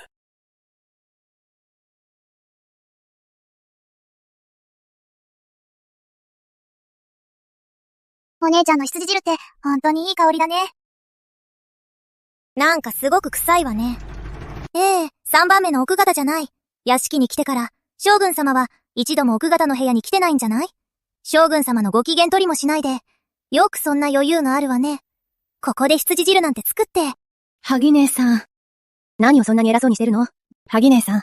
3番目の奥方だって主人様なんだから、そんな言い方しちゃダメでしょ。あんなのが主人様なんて、羊汁屋のお上ごときが、そんな下式なものが、将軍様のね、どこに入れるなんてさ。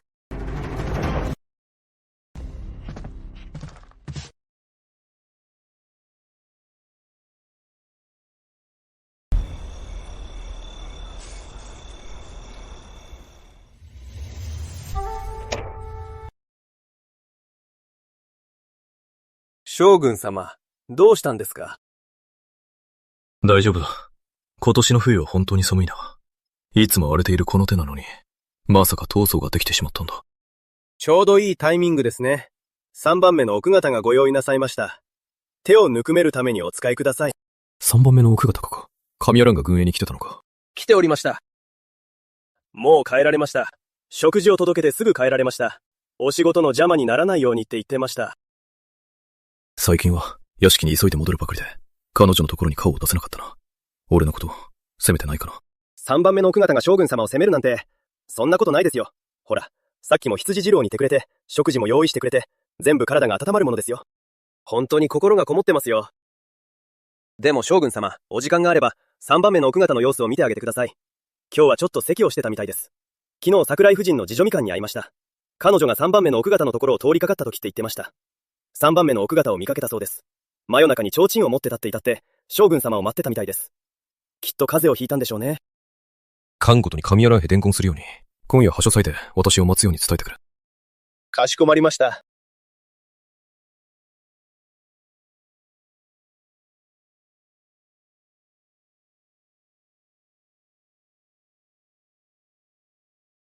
これは陛下からいただいた西陣織です。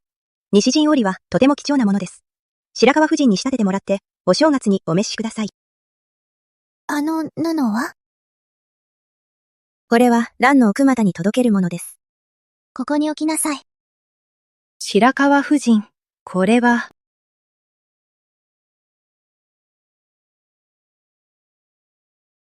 松本女中頭。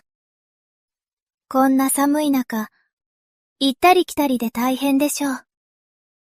うちの次女に届けさせますから。後で聞かれたら、そのまま言えばいいから。はい。ここに置きなさい。では、これで失礼いたします。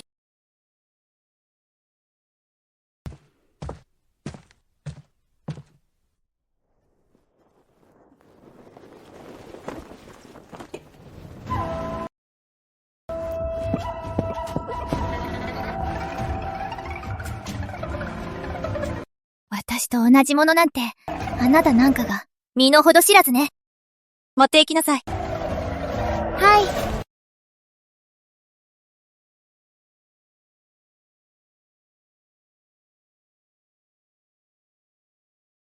美和様ならまだしも、なんであんな羊臭い女が将軍邸に嫁ぐ資格あるのよ。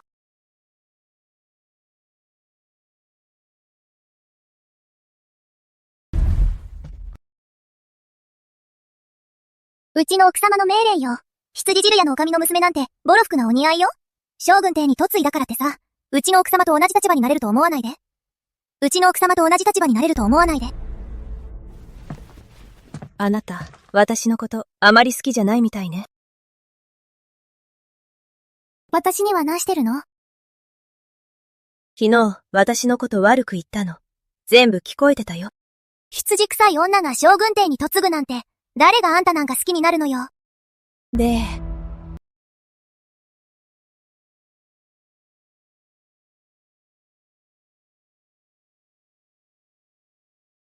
虎太郎。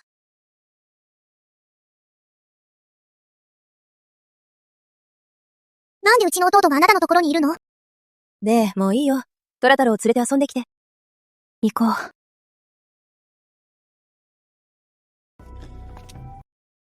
萩里義、平川町出身。家族は4人。両親健在。兄は昨年戦死した。弟は今年で3歳半。私の人が言うには、お父さんの足の病気が今年また悪化した。あんた、なんでうちの家族に会いに行ったの？あんたはどう思う？奥様、私が悪かったです。侮辱してごめんなさい。どうかお願いします。家族だけは許してください。ほら、早く起きて。私は美和じゃないよ。そんなに怖がらなくてもいいのに。昨日は私のこと、あんなに罵ってたのに、あの時は強気だったじゃない。ちょっと見てみるよ。美和ちゃんは、毎日あんたを馬鹿にしても、何も言わないくせに、私とは一度会っただけなのに、私にはひどいこと言うんだね。萩ちゃん、あんたさ、まだ18なのに、どうして人を見て態度を変えるなんて覚えたの？奥様、ごめんなさい。本当にごめんなさい。もういいよ。家族には何もしないから。あんたが私を恨んでる理由もわかる。私みたいな商売人でも出世してここまで来た。法王みたいに飼われたんだ。なんであんたはできないの？もしも、チャンスをやるとしたら。ハギちゃん。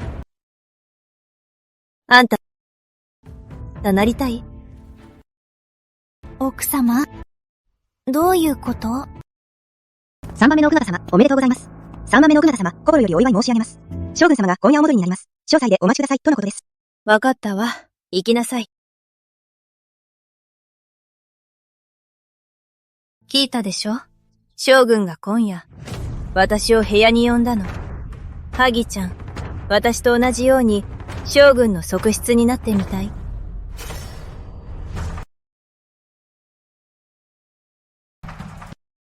恐れ多くて、とてもできません。王様は気まぐれよ。男って冷たいものよ。私は美和さんとは違うの。男の言うことなんて信じたことないわ。口先だけの言葉なんて信じない。この家の女たちが多いほどいいのよ。寵愛が分散すれば、美和の威張った態度も抑えられるわ。ねえ。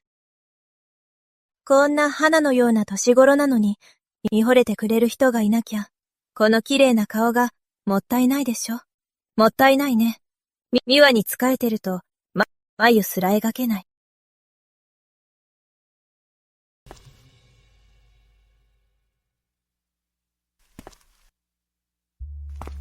はい。これ、新しく作ってもらった服よ。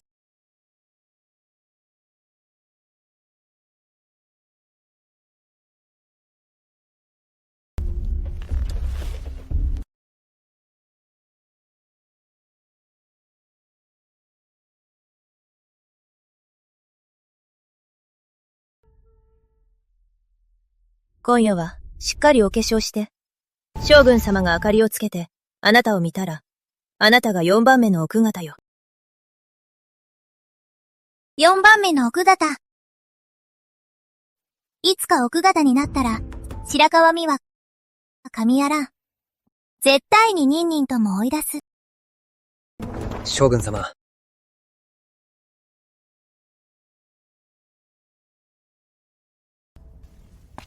随分暗いな。なあ。いるか？なあ。どうして明かりがついてないんだ？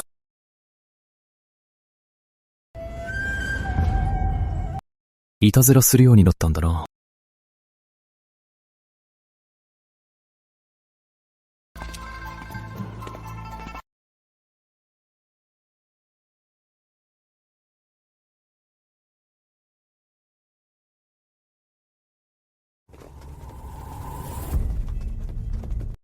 もう3回も水を読んだのに、本当に中にいるのが誰かわからないの？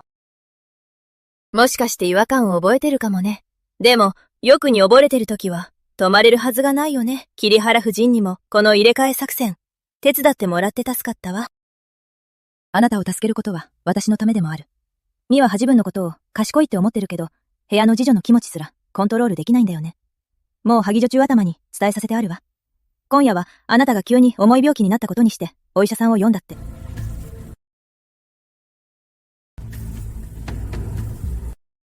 3回も水を頼まれました。ラン、本当に、将軍をあんなに夢中にさせるなんて。ハギちゃんはどこ？私の上着を持ってきて、詳細を見てくるわ。あの女がどんな手を使ったのか見てやるわ。ハギちゃん、一体どこを行ったのよ？どこにいるの？夫人、ハギ姉さん、具合が悪くて、お休みをいただいています。休んだの？休んだって。夫人大変。夫人大変なことになりました。何が起きたの？今夜、桐原夫人の次女に会ったんですが、蘭の奥方が風邪をひいたそうで、お医者さんを呼んだそうです。それのどこが悪いのよ。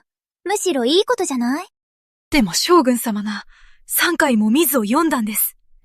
このままだと、この屋敷に4人目の奥方が増えそうです。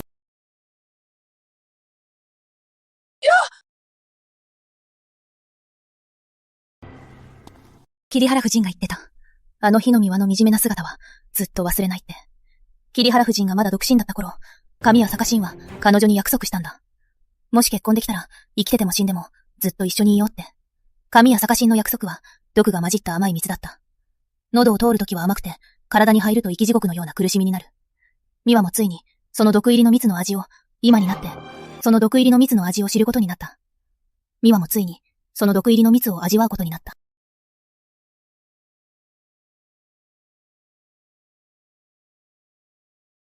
将軍様、優しくして、痛いよ。誰だ？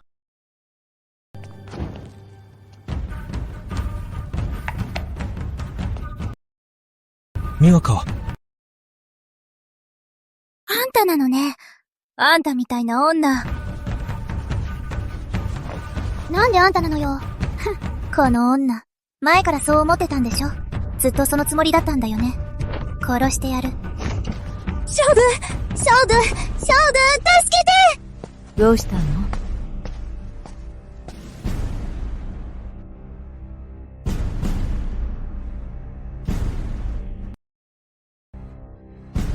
誰に言われたの？早く言いなさい。はい。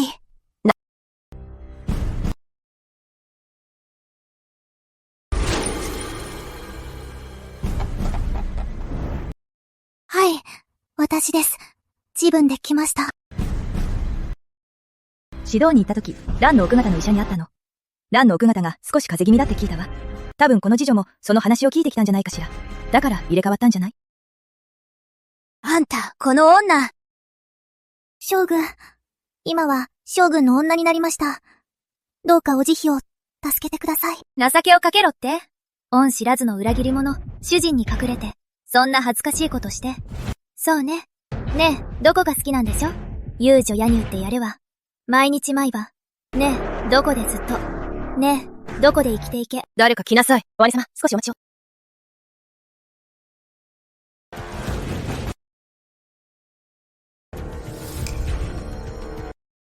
もし彼女はもう将軍の人なら、遊郭に送ったら、それが広まれば、将軍の評判が落ちるわよ。彼女は今日、私の寵愛を奪った。じゃあ、私が罰してあげましょうか。それで、どうやって罰するの？いっそのこと、ハギちゃんを通報にしてはどうでしょう。将軍様は、どう思われますか？よし。サマ兄さん、本当にそれでいいの？蘭の言う通りだ。彼女を遊郭にやったら、外で噂になるだろう。屋敷には部屋がいっぱいあるし、一部屋くらい用意してやれば、それでいいだろう。ハディちゃん。将軍様のお目取り、ありがとうございます。また新しい人を側に置くつもりなの？ミワ、これは俺の本意じゃない。でも彼女の純血は、もう俺のものになったんだ。私、あなたがいたよね。一生、二人だけで、一生、一世、二人だけで、一生、一世、二人だけで、二人だけで、一生、一世、二人だけで、私のこと、何だと思ってるの？私のこと、どう思ってるの？この前、約束を破ったばかりなのに、今日もまた破るの？まだ2年しか経ってないのに、まだたった2年だよ。あなたの心は、そんなにすぐ変わるの？ミワ、君は俺に約束したよな。分別があって従順の人になるって。賢い女？おとなしい？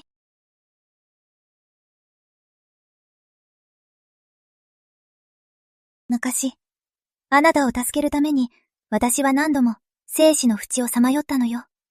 お医者さんに、もう子供は産めないって言われたの。でも結局、私が手に入れたのは、ただのそばめだけ。他人でも、羊汁一杯で簡単に手に入るような、しもしみなそばめだけ。俺は前にも言っただろ。君を正室にはできないんだ。それは、俺が桐原家本家と、正室は桐原家だけと約束したからだ。でもそれ以外は、屋敷で、君だって正室と同じ代偶を受けてるじゃないか。そんなのじゃダメ！名分がなければ、そばめは結局そばめなのよ。まあ、一人くらいなら、まだ許せたのに。一人くらいなら、まだ許せたのに。私は、自分に言い聞かせて、自分に言い聞かせて、自分に言い聞かせて。私がわがまますぎた。私がわがまますぎた。私がわがまますぎた。私を罰してるんでしょ？でも今は、ね、どこに上がった次女まで、通報にするなんて。彼女は私の身の回りの世話をしてきた次女よ。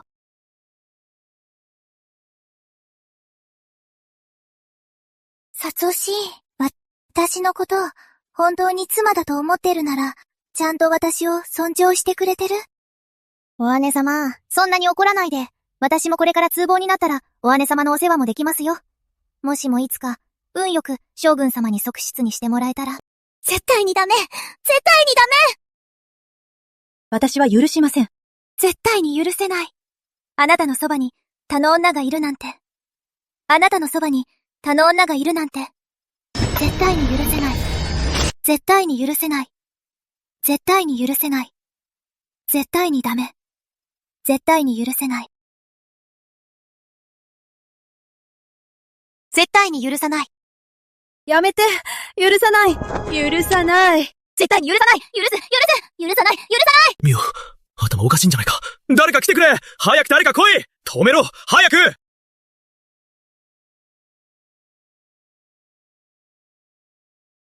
何よ？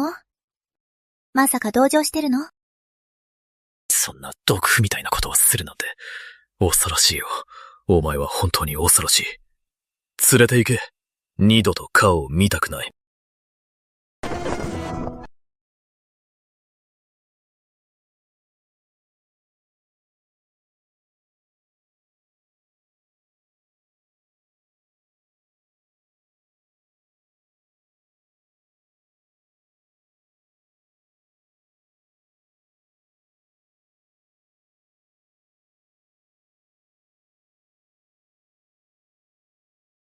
何をしているの？いくらなんでも彼女も一人の人間だし。もし彼女がミワをわざと刺激しなければ死ぬこともなかったのに。心配しないで、彼女のことはきちんと弔って家族にもお金を渡してあるから。私の夫は本当に優しい人だった。もしあの世で知っていたら、今の私はこんな風に人を陥れるようなことまでして、どう思う？彼は私を責めるかな？違うよ。彼はきっとあなたのことを大事に思ってるよ。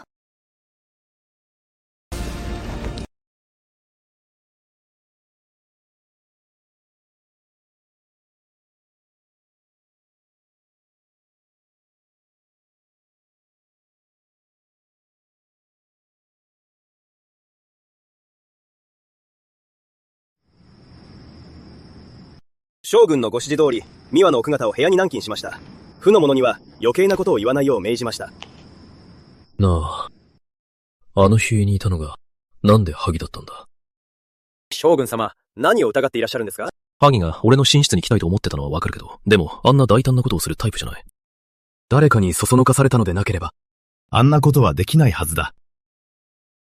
将軍様、蘭の奥方がお見えです。通してくれ。はい。ではこれで失礼します。下がれ。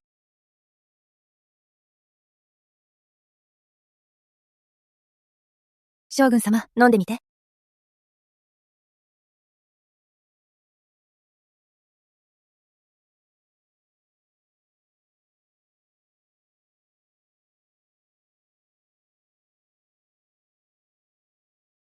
ラ。うん。君が神谷に来てから、この羊重の味が、ちょっと変わった気がするで、何か薬を入れたのか？うん、シリド105も入れてるよ。それと白個人も。この絵、サトシさんからいつも聞いてるんだけど、将軍様は頭痛がひどくて、なかなか眠れないって。これらはね、心を落ち着かせる薬草なの。心遣い、感謝する。数日前、松本女中頭に、君を書斎に呼ぶよう頼んだんだけど、なんで俺に会いに来なかったんだ？松本女中頭から聞いたけど、君の部屋でハギがいたのを見たって、なんでそのことを俺に言わなかったんだ？何か俺に隠してるんじゃないか、そう思うけど。違います。あの夜、君がやらせたのか？お姉ちゃん、将軍様にはなしたところで、それで何になるの？もう言わないで。レイ、話して。あの日、ハギ姉さんがお姉ちゃんに西陣織を届けに来た。でも、その西陣織は引き裂かれてボロボロだった。ハギ姉さんがお姉ちゃんなんて、ただの羊なんか撃てる女だって。羊売りにはボロ服しか似合わないって。ちょうどその時、松本女中頭が伝言を持ってやってきた。それで、萩姉さんがお姉ちゃんを脅して、もしお姉ちゃんが行ったら、美和の奥方に顔を切らせるって。その頃お姉ちゃんは、もともと風邪気味だった萩姉さんに脅かされて熱まで出ちゃった。じゃあどうして桐原夫人と一緒にいたんだ？桐原夫人がその話を聞いて、お姉ちゃんの様子を確かめるために人を使わした。お姉ちゃんが全部事情を桐原夫人にはなした後。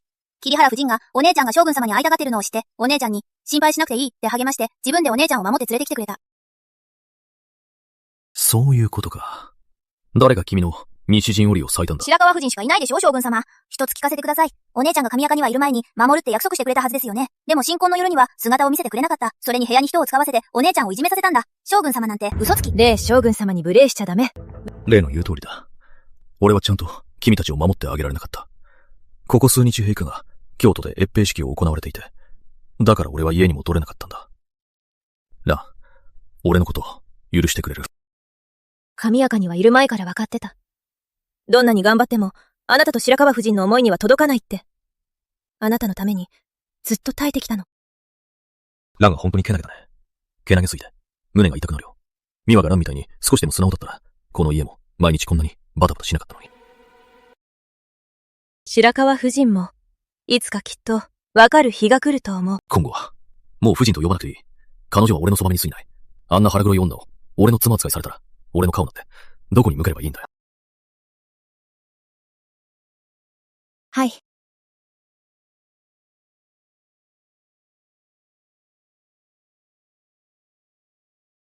古こそが、この世で、一番強い感情で、愛よりも、ずっと長く続く。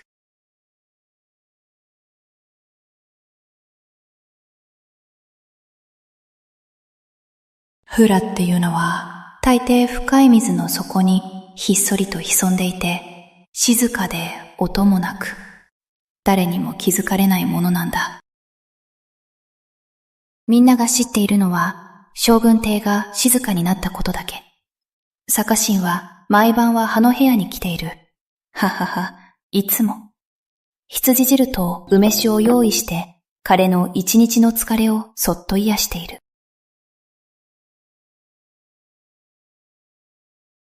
桐原夫人は今も毎日部屋にこもって、ずっと経を読んでいる。世に忘れられた将軍の性質。美和については、彼女も珍しく静かにしている。騒ぐこともなく、母に嫉妬ともなく、でも、母はわかっている。その恨みもやがて、静かな水の底に深く潜んで、いつか必ず吹き出すと。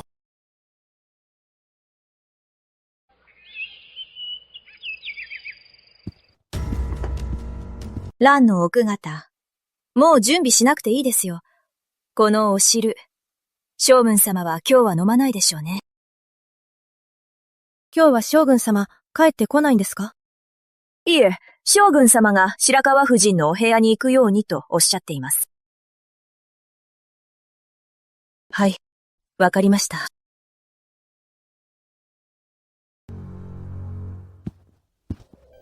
母さん。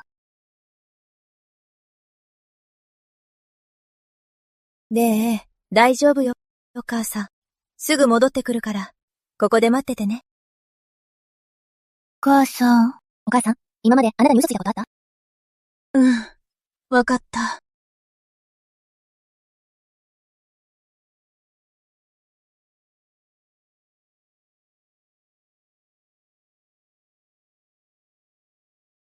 神谷か。来たのね。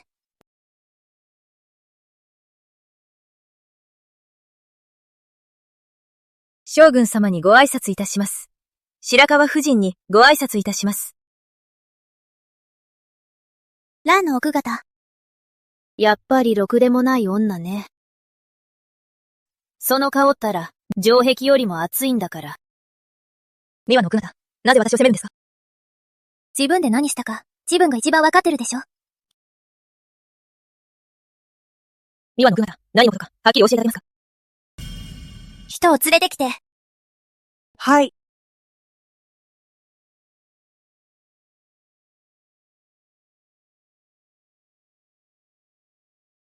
桃のは長崎。杏樹の花八る。馬場も婿が欲しい。青葉で白髪隠して。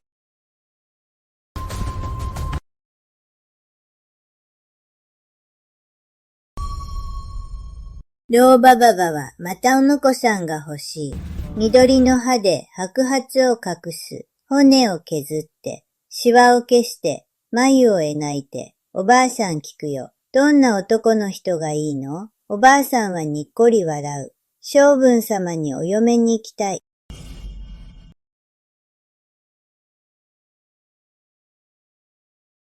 18歳に戻りたいならね、骨も筋も削らなきゃね。桃の花が咲いて、杏樹の花が散る。ばあさん、ちょっと頭おかしいんじゃない？美和の奥方。そんな地方のおばあさんを何しに連れてきたの？この人今年の初めに倒れて、確かにちょっと頭がぼんやりしてるみたいね。でも、昔は中央平原で名高い巫女だったんだよ。毒を作れるし、虫を使った呪いもできるんだ。もっとすごいのは、おばあさんを18歳の若い娘に若返らせることもできるんだよ。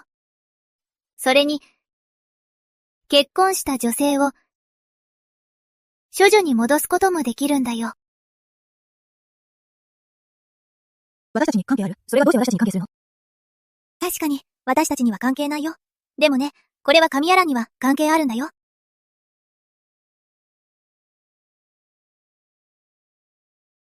神谷蘭。なんで昔の知り合いに挨拶しないの？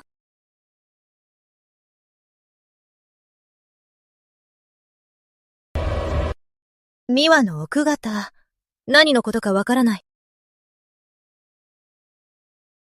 本当にそう言える？村上馬場のこと、本当に知らないって言える？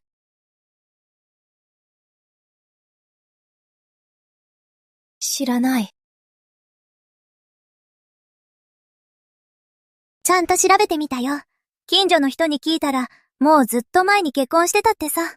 旦那さんは1年前に亡くなったんだって。村上馬場に若返りの術と純血を戻す術を頼んだんでしょ。今年のあなたは18歳なんかじゃない。本当は36歳よ。それに、レイちゃんはあなたの妹じゃなくて、本当は娘なのよ。神谷蘭、認めるの？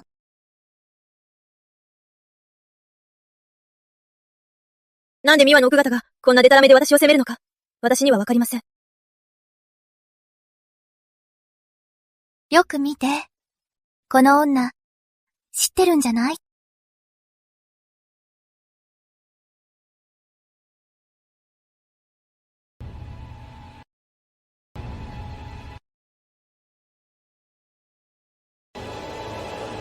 神谷蘭、わかるよ。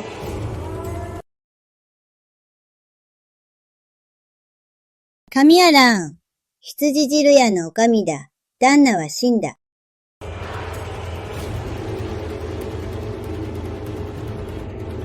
それだけじゃない。純血を戻す術も私にやらせたんだ。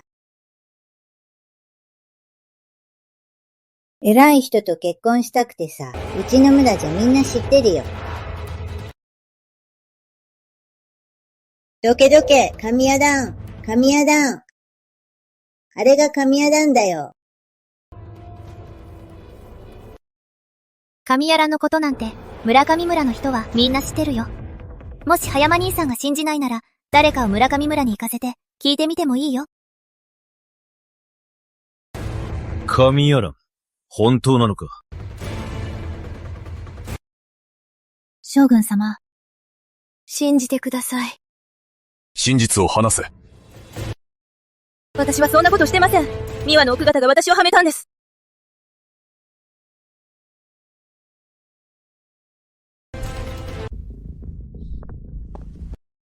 将軍様、守ってくれるって言ったじゃない。守ってもらうつもり？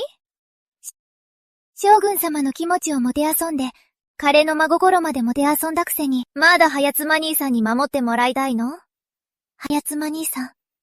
南峰の法律では、この女は、池に沈めるしかないよね。将軍様、このことはちゃんと調べ直した方がいいと思います。吉野、余計な口出しはやめて。将軍様、あのばあさん、美和の奥方が連れてきて私をはめたの。あの夜、今日の離れで、将軍様が私を抱いたとき、何かおかしかった？君の身元を調べたが、何もわからなかった。もし君が素性の正しい娘なら、なぜ何もわからなかったんだ？そんなこと言うなんて、私のこと信じてくれないんだね。私の素性を知りたいなら、私からちゃんと話すよ。わざわざ他の人に聞かなくてもいいでしょ？私は正室じゃないけど、あなたの特別な存在だったし、あなたの理解者だったはず。私のこと信じてくれないのに、他の人のことは信じるんだね。結局、本気で私のこと好きだったの？好きだったんだ。だから君に騙されたんだ。ありえない。やっぱり私のこと信じてくれないんだね。そうか、認めるよ。他の人と結婚したことがある。村上のおばあさんに頼んで、低層化衣服の術をやってもらった。将軍様の家に嫁ぎたかった。玉の輿に乗りたかったんだ。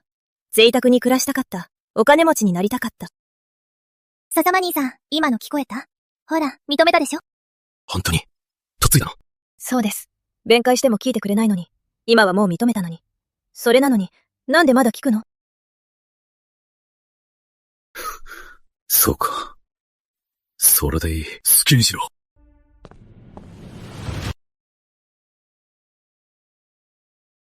人を呼べ。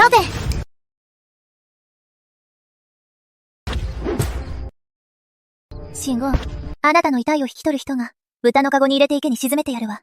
将軍様がこう言ってた。あなたがこれまで仕えてきたことを考慮して、これまでの働きを考えて。信吾、遺体は故郷に返すそうよ。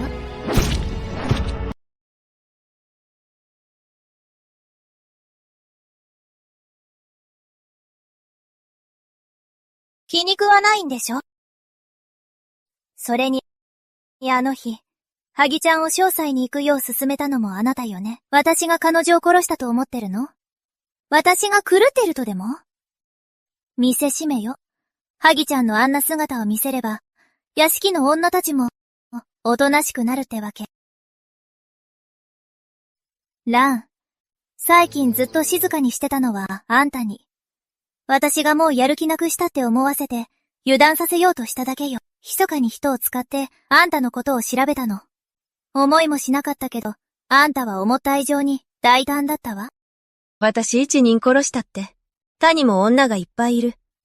この屋敷の女たちを、全部殺せるの？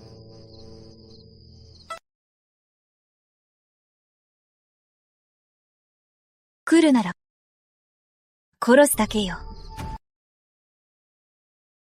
白川美和には、やり方なんていくらでもあるわ。殴り続けろ。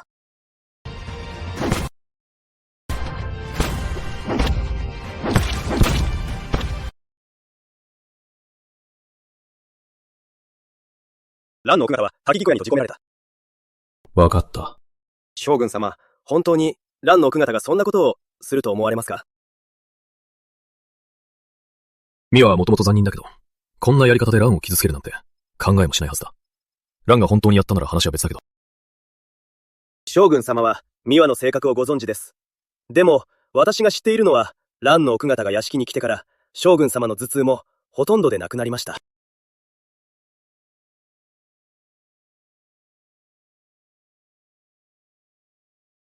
私には何も、将軍様に残せるものなんてありません。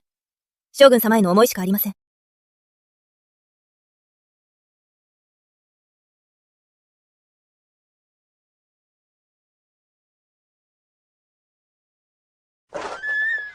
ほら、入れ！お姉ちゃん。美和の奥方の命令だよ。朝になったら、お前たちをあの世に送るからね。牛や羊ですら食べないような雑草が、口にするのも嫌がられるってのに。金の鉢に植えられて、蘭になれるとでも思ってるの？明日には、門の前の死体溝に、使ってな。て！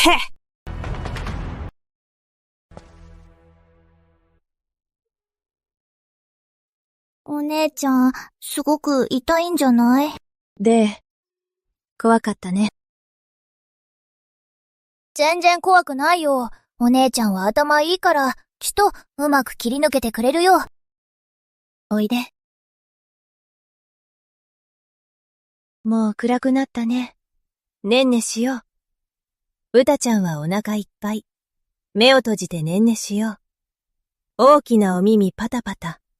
小さな尻尾フリフリ。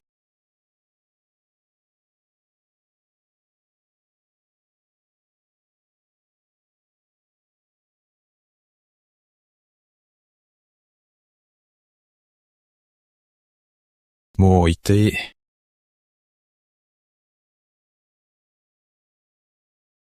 もう行ってくれ。中に旅費が入ってる。キムはじめ役もある。馬車は外で待ってる。私が外まで案内する。私たち、どこに行くの？京都から出ればいい。好きなところへ行っていい。本当に私たちを行かせるつもりなの？そう。私方の男と結婚してたって知ってるのに、あなたを騙したのに、それでも私を行かせるの？そう。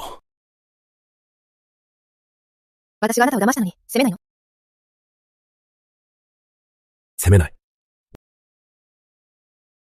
もし私が、全部本当じゃないって言ったら、将軍信じてくれる？信じないよ。じゃあ、私は行かない。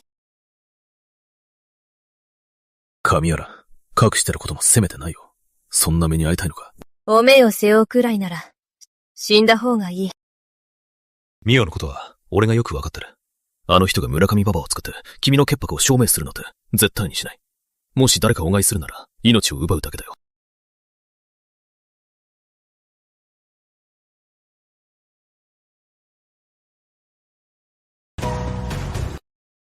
将軍は私のことを少しでも理解したことがありますか？彼女を信じて、私を信じてくれない。ただ彼女への思いの方が強いだけでしょう。もし私が、命で証明したら、将軍は少しでも私を信じてくれるの。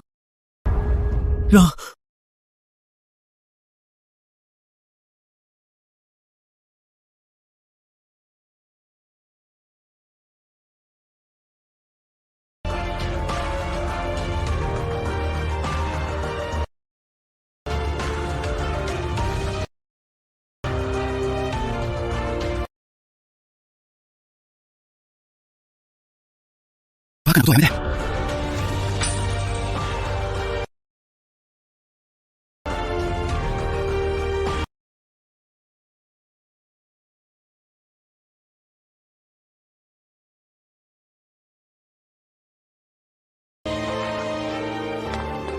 将軍様、状況が変わりました。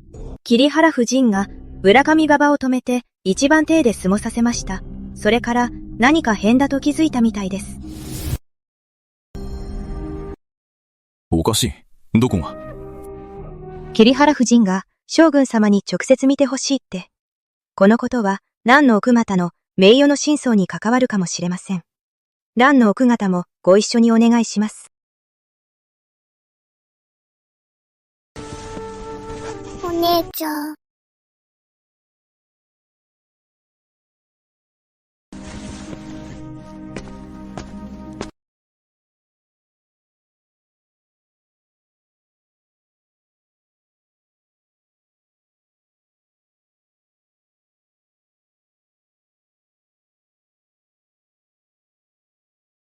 飲ませて。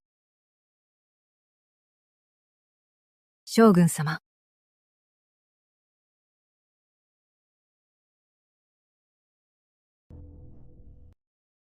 何か気づいたことがあるのか？昨夜、部屋に戻った時、次女の話では、三輪の奥方が村上馬場をそのまま屋敷から追い出したって。村上馬場は気が狂ってて、なんと屋敷の外で、いきなり石獅子に噛みついてたの。心配になって、屋敷に連れ戻したの。まさか戻ってきた途端に、急に高熱を出したの。夜遅くに金大使を呼びに行ったの。金大使、どうぞ。将軍様、村上馬場はただの精神錯乱じゃありません。実は、誰かに発狂させる薬を飲まされていたんです。発狂させる薬なんてあるか？その通りです。そのホモシ薬って何なんだ？短期間だけ発狂させる薬です。早く治療しないと頭痛や熱が出て、ついには痛みで死んでしまいます。もう村上馬場に隋と薬を飲ませました。すぐに正気に戻るでしょう。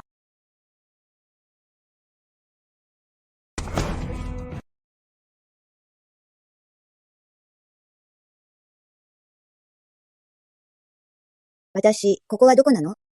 村上のおばあさん。この人、見たことある？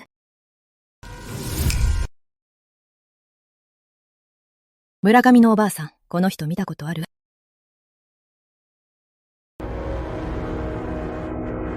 見たよ、見た。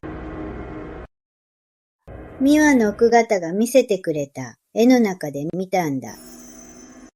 ずっと私に何度も見させて、その後、無理やり薬を飲まされた。ぼんやりしてたとき、その人の声が耳元でずっと何かを言ってた。何って言われたの？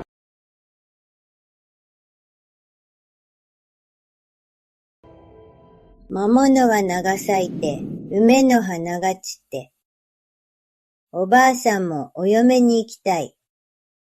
青葉が白髪を隠して、骨まで削って、肌のシワを消して、細い眉を描いて、おばあさんにと言いかける。どんな人にお嫁に行くの？おばあさんはにっこり笑って、お嫁に行くのは将軍様だよ。なんだかその人に誰かを射させられた気がする。ああ、痛い。思い出せないな。気がついたら、あれ？いつの間にかここにいたのね。矢を放ったらもう戻れないよ。ちゃんと考えなきゃ。もうわかった。将軍、全部聞こえてたよね。やっぱりこの件はきちんと調べる必要がありそうね。この絵の里、志を読んでくれ。はい。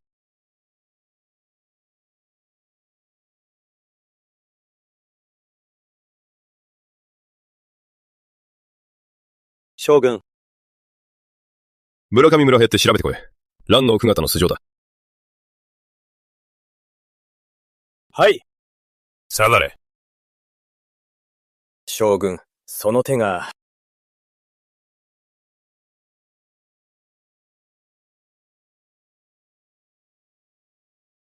将軍、その手、どうしたの？いつ怪我したの？金田先生、急いで将軍を手当てして。はい。ずっと後に、母さんに聞いた。母さんが苦肉の策を使ったとき、作神神を呈して守ったとき、母さんは心を動かされたのかなって。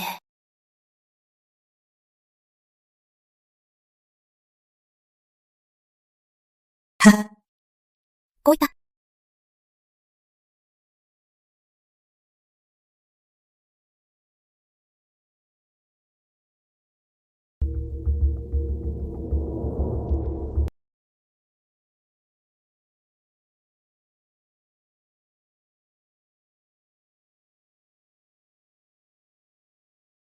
萩女中頭。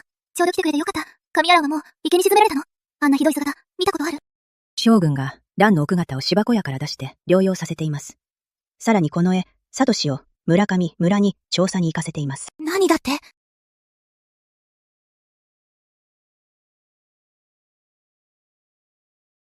どうして私を止めるの？将軍のお達しだ。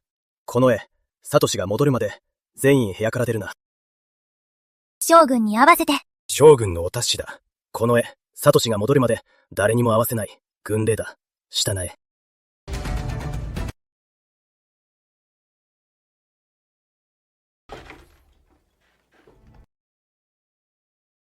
昨日、何か起きたの？私めにはわかりかねます。神谷蘭のこと、本当に事実なのに。なのに、将軍はどうしてこの絵、サトシに調べさせるんだろう。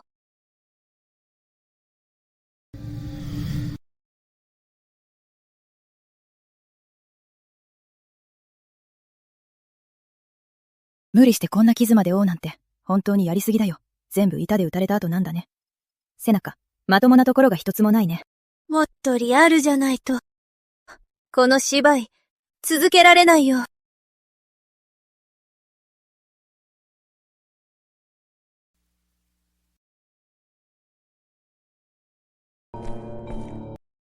将軍。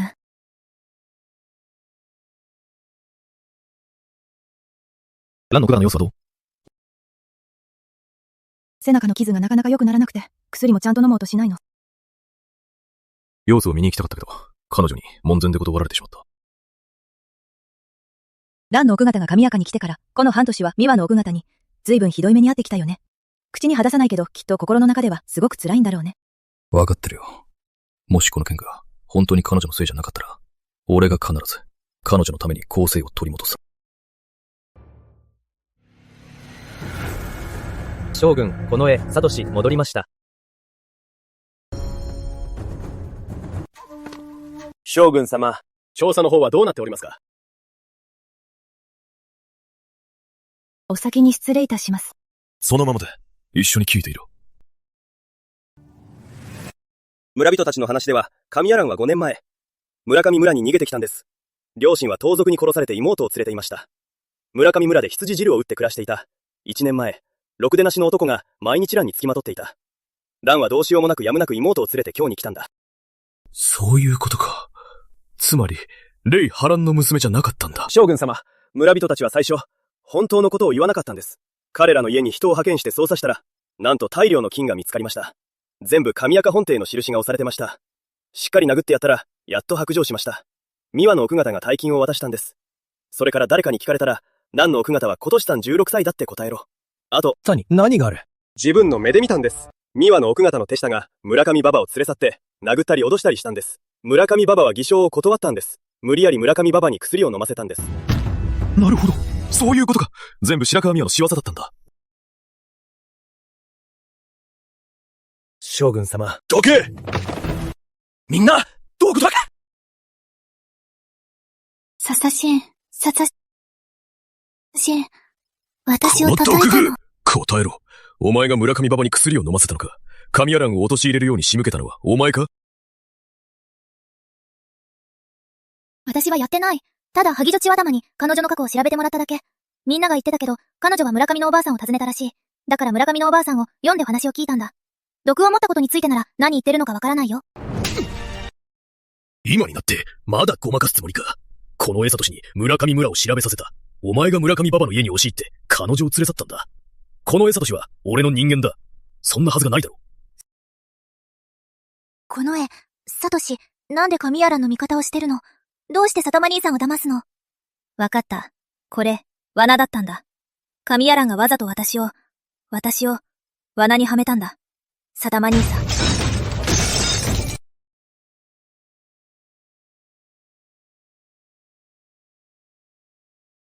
サマ兄さん、笹間兄さん、私のこと、信じてくれないの？本当に蘭さんを陥れてない。この江里。ここにおります。ミアが蘭の奥方を、なんかいただいたんだ。50板です。連れて行け。同じやり方で罰せよ。一発たりとも減らすな。かしこまりました。将軍様、三輪の奥方は昔、戦場であなたを守るために矢を受けました。三輪の奥方の体は、この50板には持たないかもしれません。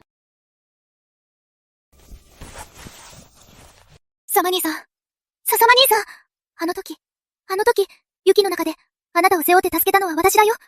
私、自分の血を薬に混ぜて、あなたの命を助けたんだよ。笹間兄さん、信じて。私、本当に蘭さんを陥れたりしてない。お願い、信じて。本当だよ。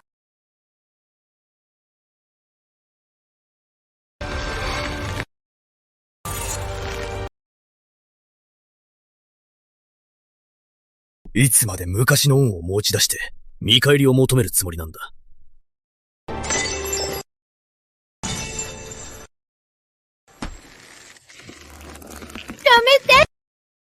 やめて。笹間兄さん。本当にやってないよ。笹間兄さん。やめて。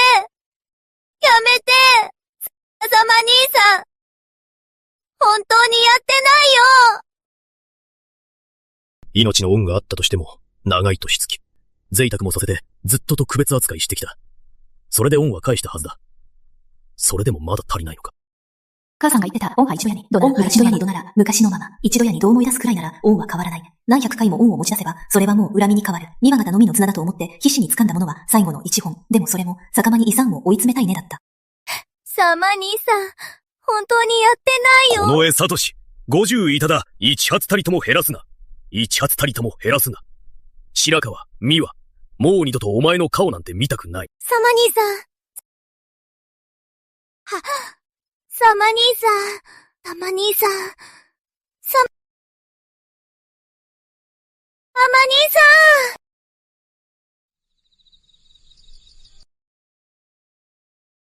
ありがとう、村上ババ。それから、ご近所の皆さんもありがとう。これはささやかですが、皆さんへの気持ちです。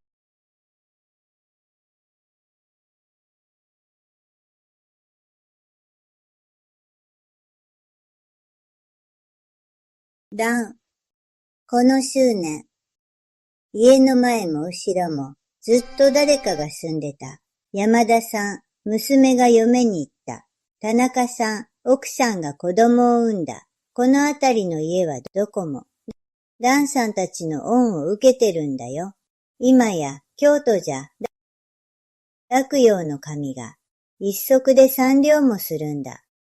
それなのに、人の命は、たった20両の価値しかないんだよ。あの権力者たちは、私たちのことを、命なんて、神より安いアリみたいに扱ってるんだ。それでいいさ。奴らに見せてやる。どういう意味か。千里の包みも、アリの穴で崩れるってことを。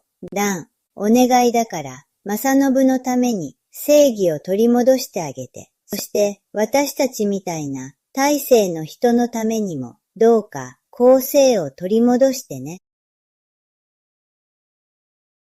旦那さんのあの腕前、本当に恋しいよ。もう一生。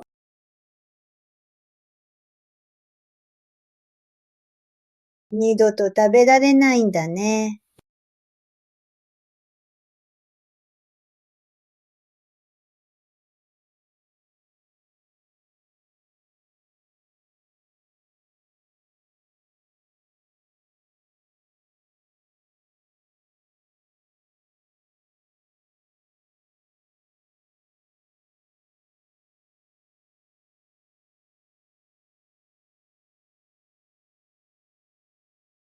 で、水を持ってきてる。僕がやりや。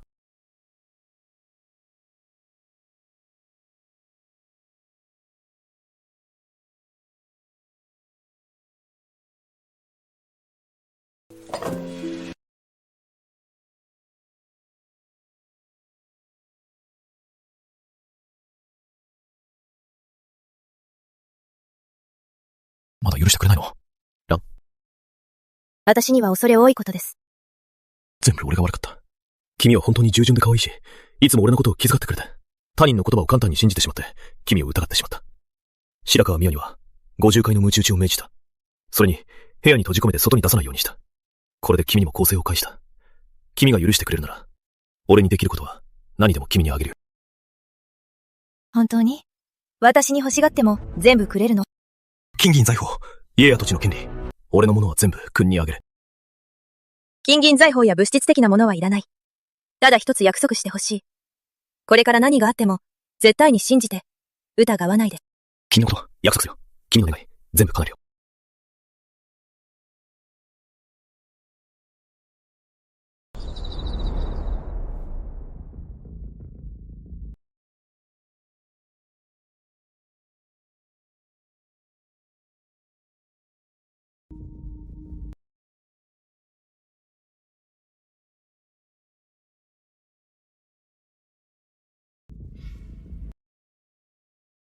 白川夫人、ちょっとでも食べてください。このままじゃ体が持ちませんよ。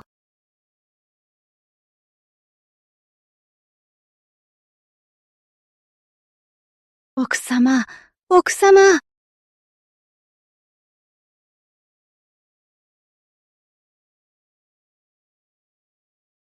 奥様、奥様、奥様。少し待っててください。今すぐお医者様を呼んできます。行かなくていい。行かなくていい。彼はもう来ないよ。私にでも、彼には関係ない。奥様、将軍様は一時的に怒ってるだけですよ。そんなに思い詰めなくても。おばあさん、もう疲れちゃった。本当にもう疲れちゃった。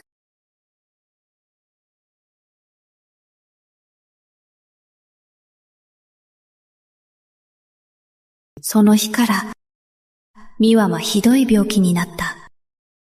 その病気は何年も続いた。屋敷内で一番寵愛されていた側室は、美和から今は母に変わった。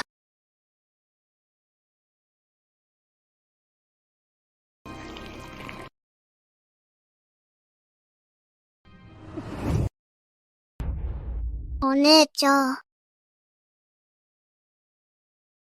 おめでとうございます、将軍様。奥方はご解任されて1ヶ月目です。本当か？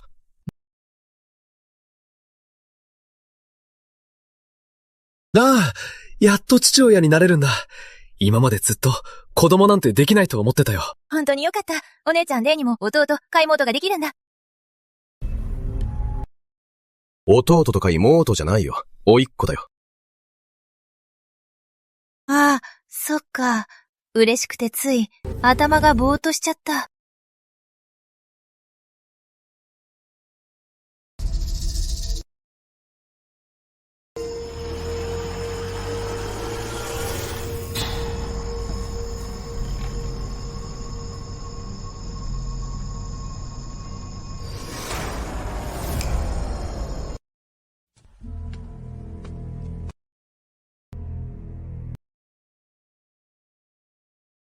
将軍様、母が最近、つわりがひどくて、私が代わりに羊スープをお持ちしました。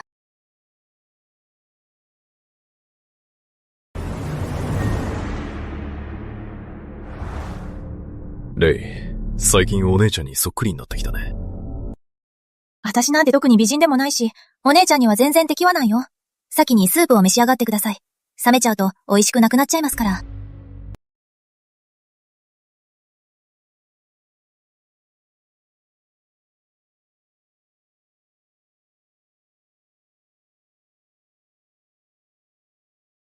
将軍様、具合が悪いんですか？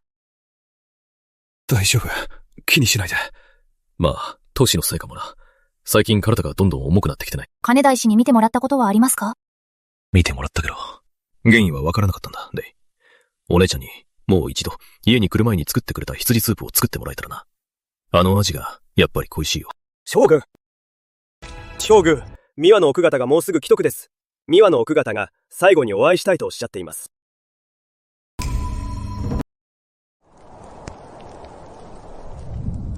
お願い、目を覚まして、奥様。何があったんだ？奥様は昨日まで食べられたのに、今日は食べられなくなった。今朝、起きていた時、将軍に会いたいと言っていました。今は筆識が戻らなくなっています。お医者さんに歯見てもらいましたか？見てもらいました。でも、お医者さんもどうにもできません。昔、将軍を助けた時のあの一撃のせいで、もう治らないんです。治らないなんて、そんなはずないだろ。医者じゃダメなら、宮中の侍を呼んでこい。このエサトシにすぐ行かせろ。わかった、わかった。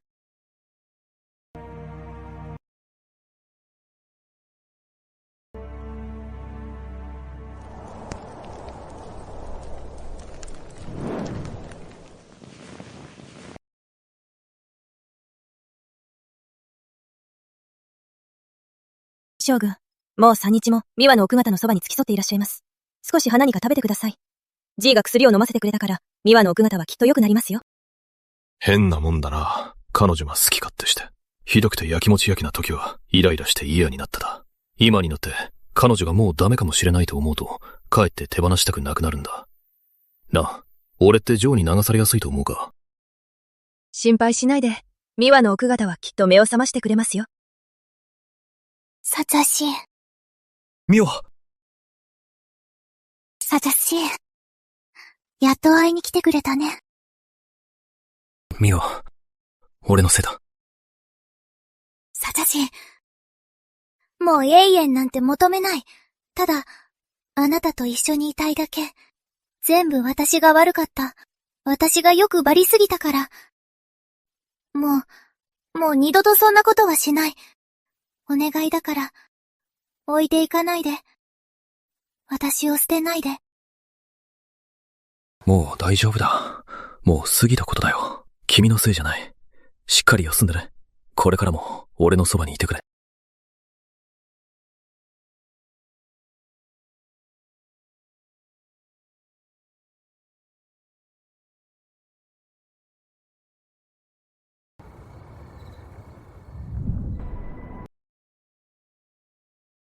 将軍、温かいお茶でもいかがですか？このところ、将軍もゆっくり休めていませんね。美和ちゃんの今回の病気は本当に危なかったですね。将軍がずっと気にかけてくださったおかげで、美和ちゃんは命拾いできました。毒が体に深く回っているGが長く静かに休む必要があると言っていた。心配したり怒ったりするのは一番良くない。感情の起伏も控えた方がいい。ちょっともう仕上げたいことがございます。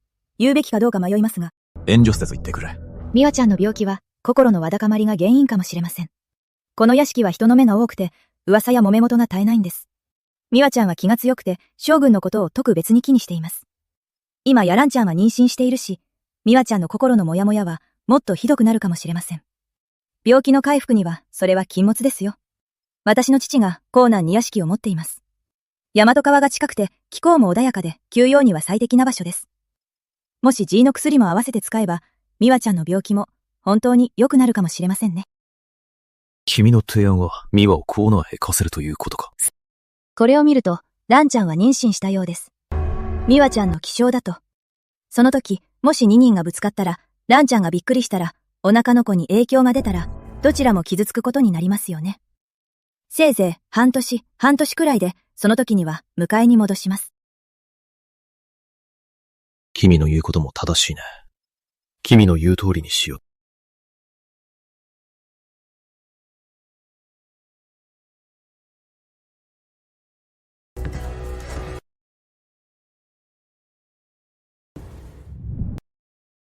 笹間兄さん、行きたくないよ。私はずっと笹間兄さんのそばにいたい。お願い、お願い。これからはちゃんと言うこと聞くから。お願い、お願い。ミワ、ちょっと体を休めに行くだけだよ。君とはなれるわけじゃない。半年後には誰かが迎えに来てくれるよ。本当に迎えに来てくれるの？うん。場所にお乗り。今日は冷えるから体を冷やさないように。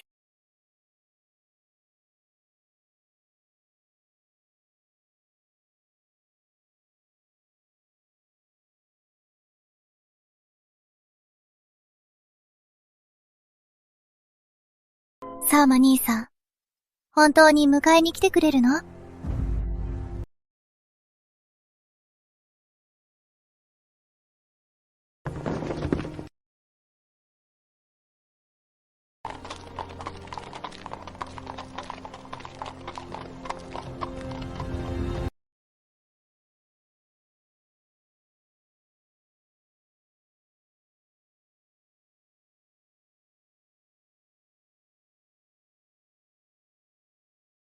最近将軍はまだ、美和のこと気にかけてる？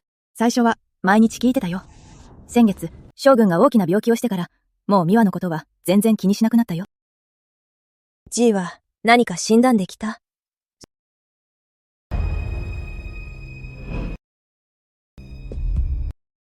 何を書いてるのよ。薬の処方？カニの殻とみかんの皮。これって相性が悪いんじゃない？それにユキさんと鎖まで。羊汁はゆっくり煮込まないと骨の髄まで染み渡るのよ。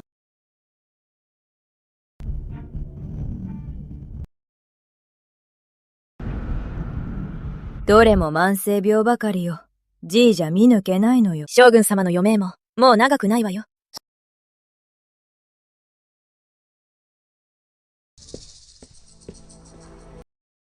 蘭の奥方、将軍様でお越しです。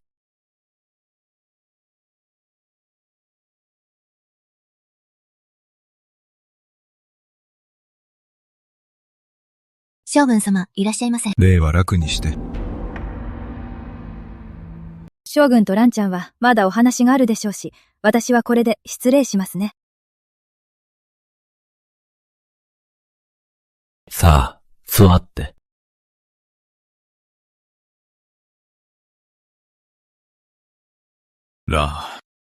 またシワが増えたね。最近、無理してないか？歳月に測ってないわね。将軍様、どうしたの？君が言った通りだよ。歳月に測ってないね。この体も、年々弱くなってる。将軍様、お茶をどうぞ、喉を休めてください。将軍様のために、お医者さんを呼んできますね。レイ、すっかり大人になったな。前よりずっと綺麗になったよ。そうね。あと2年もすれば、お見合いの話もできるわね。レイは君と一緒に大きくなったし、ずっとそばにいたよね。そんなレイを嫁に出すなんて、本当に手放せるのかい？本当は手放したくないけど、しょうがないよね。姫宮伝説。知ってるかい？私物知らずで、字も少ししか読めないんです。そういう話は、よくわかりません。つまりね、昔の賢い王様が、しまいに任を妻にして、二人で一人の夫に仕え、仲良く幸せに暮らして、素敵な話として語り継がれているんだ。ああ、私にはそんな運はなさそうね。そんなことないよ。そんなことないよ。君もレイも幸せな人だから。彼は話の本当の意味をまだ分かっていない。母さんが運がない人って言ったのは、母さんが羊をほふる時が来た。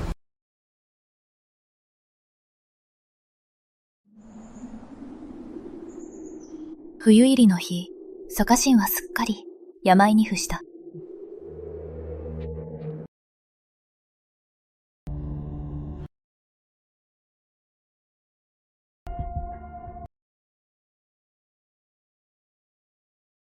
将軍、さあ、スープを飲んで。将軍、どうかされましたか？飲まれませんか？この2ヶ月間の羊汁は、また味が変わったな。ちょっと生臭い。これには、私の血が入ってるの。君の血なのか？でも君の身体には、傷一つないじゃないか。将軍様が疑っているなら、私は先に飲んでみせます。レイに飲ませろ。わかってる。レイのことが一番好きなんだろ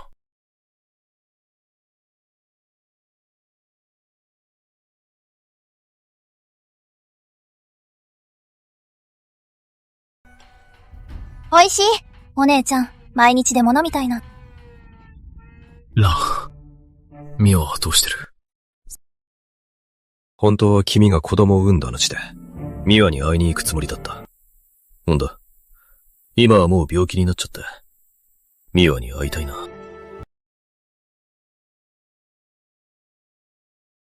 将軍、明日も羊汁飲む？もういい。まあいいわ。飲まなくても構わないわ。結局北野の羊なんて、もうろくな肉も残ってないわ。どういうつもりだ？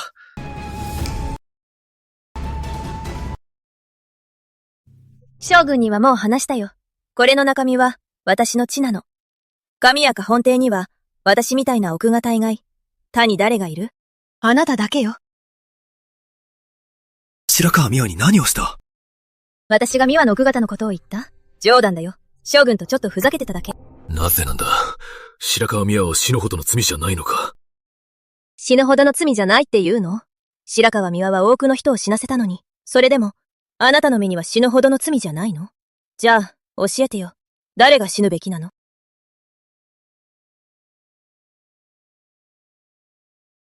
レイ、もう疲れたよ。レイ、話して。わかった、母さん。なんだと？今、なんて呼んだ？将軍様。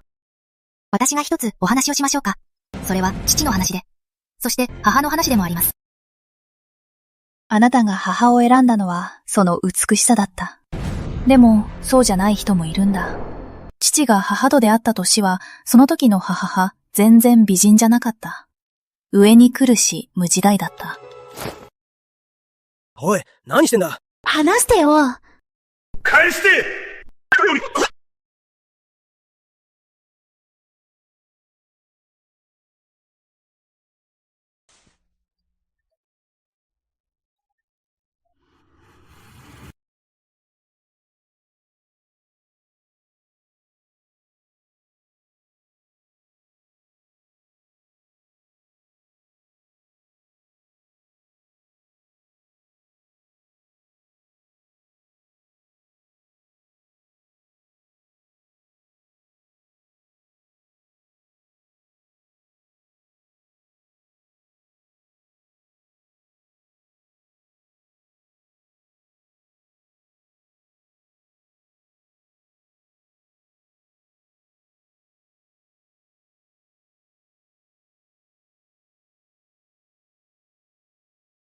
やっぱり、まだお腹が空いてた。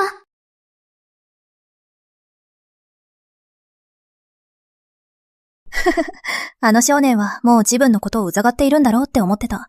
自分なんかもういらないんだって。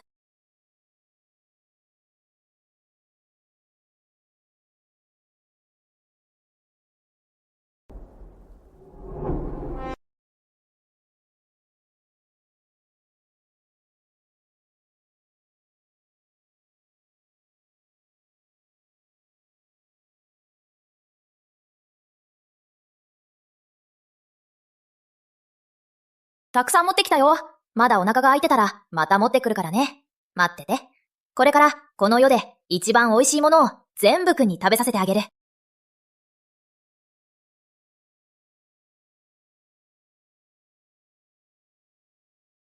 彼はその約束を守った。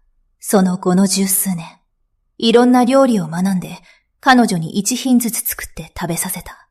二人の間に娘が生まれて、自分たちのお店も持つようになった。本来ならこの先もずっと幸せでいられたのに、京都にいた南峰将軍が彼の料理の腕を聞きつけて、羊を焼くよう命じた。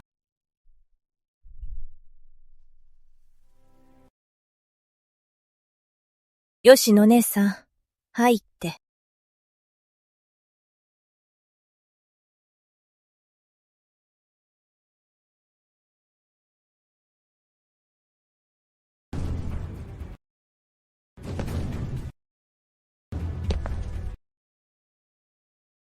桐原吉野、君もこの計画に加わっていたのか。奥様、私と一緒に手を組みませんか。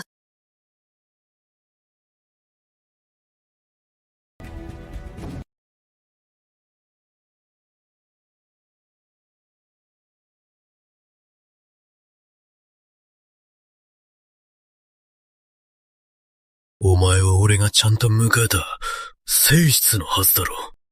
私は将軍夫人よ。お腹の子が奪われた時、将軍はどこにいたの？美和の命は大事で、私のお腹の子の命は、命じゃないって言うの？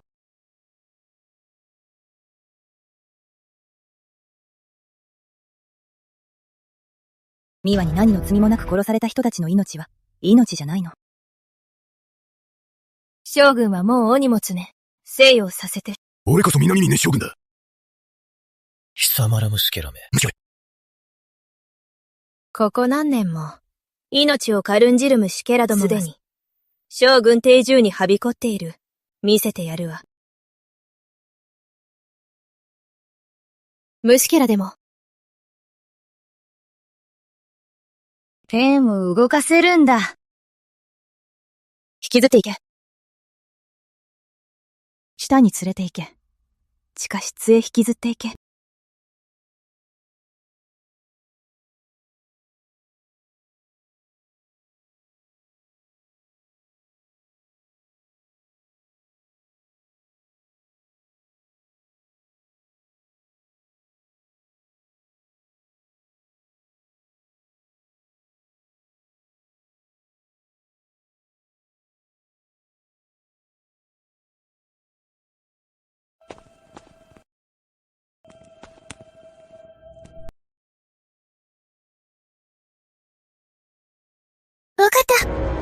わかった。あの料理人にそっくり。本当にそっくり。将軍に知らせなきゃ。将軍に知らせなきゃ。将軍将軍将軍ミワ。将軍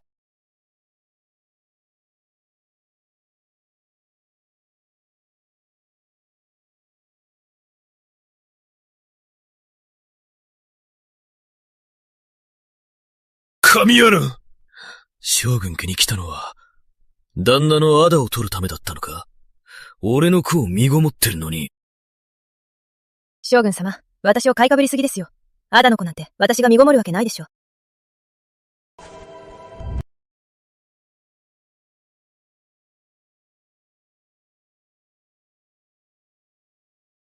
俺を騙してたのか。全部が嘘だったのか。初めて会った時から、ずっと俺を騙してたのか。本当に、俺のこと、一度も好きになったことないのか。ほんの少しでも、一瞬でも、心が動いたこと、なかったのか。心なんて動くわけないわ。私が羊に心を動かす必要なんてある？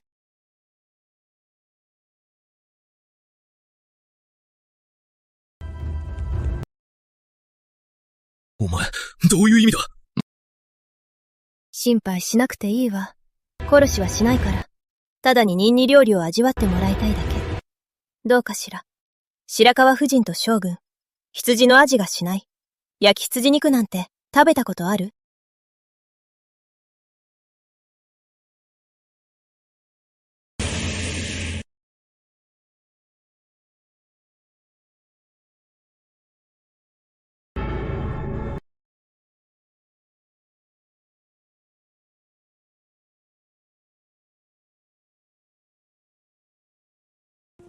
あなた。一人目。あなた。二匹目。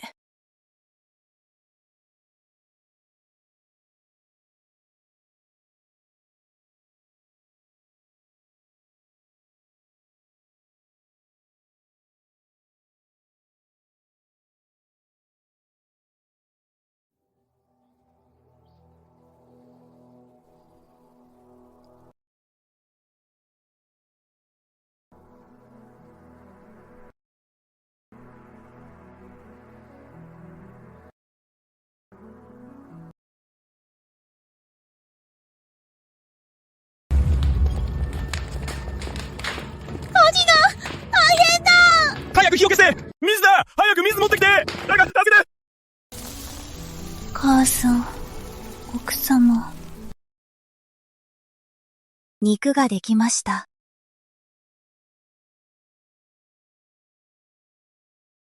うん。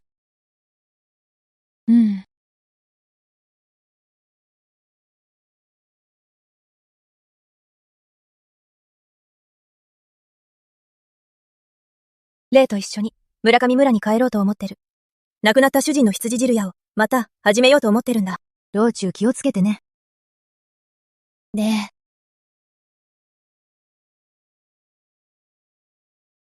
義母さん。そんなことしなくていいのよ。もう立ちなさい。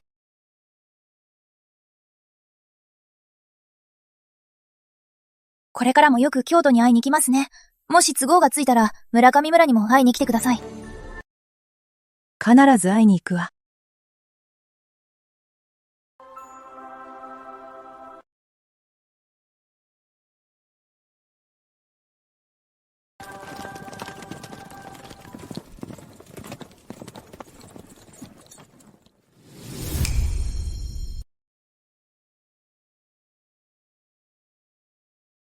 羊汁屋、またやってるね、ランさん。帰ってきたのかな？ランさん、戻ってきたんだ。また羊の焼肉が食べられるんだ。行こう、見に行こう。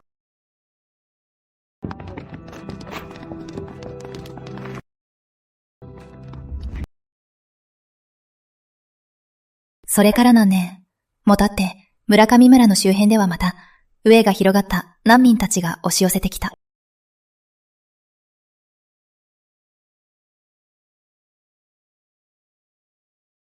ありがとうございます、奥様。あなたはまるで菩薩様のようなお方です。温かいうちにどうぞ。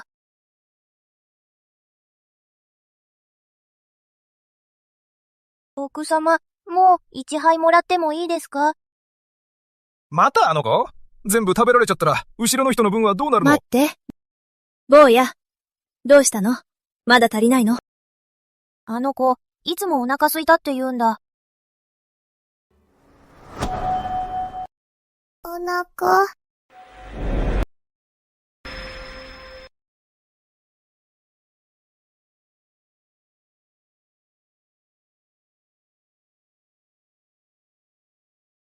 いっぱい食べてもまだお腹空いたって言うんだ。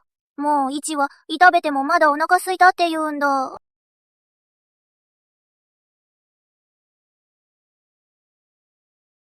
レイ、吉野様のところへ行って、米を20斤もらってきて。はい。今日はおかゆ、たっぷりあるよ。好きなだけどうぞ。おいで。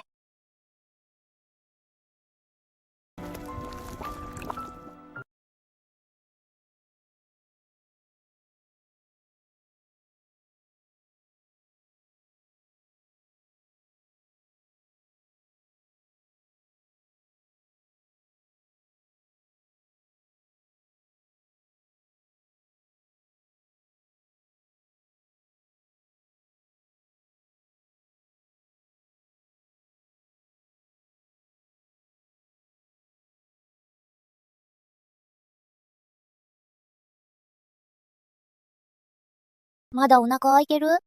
もうお腹空いてない。よかった。待ってて。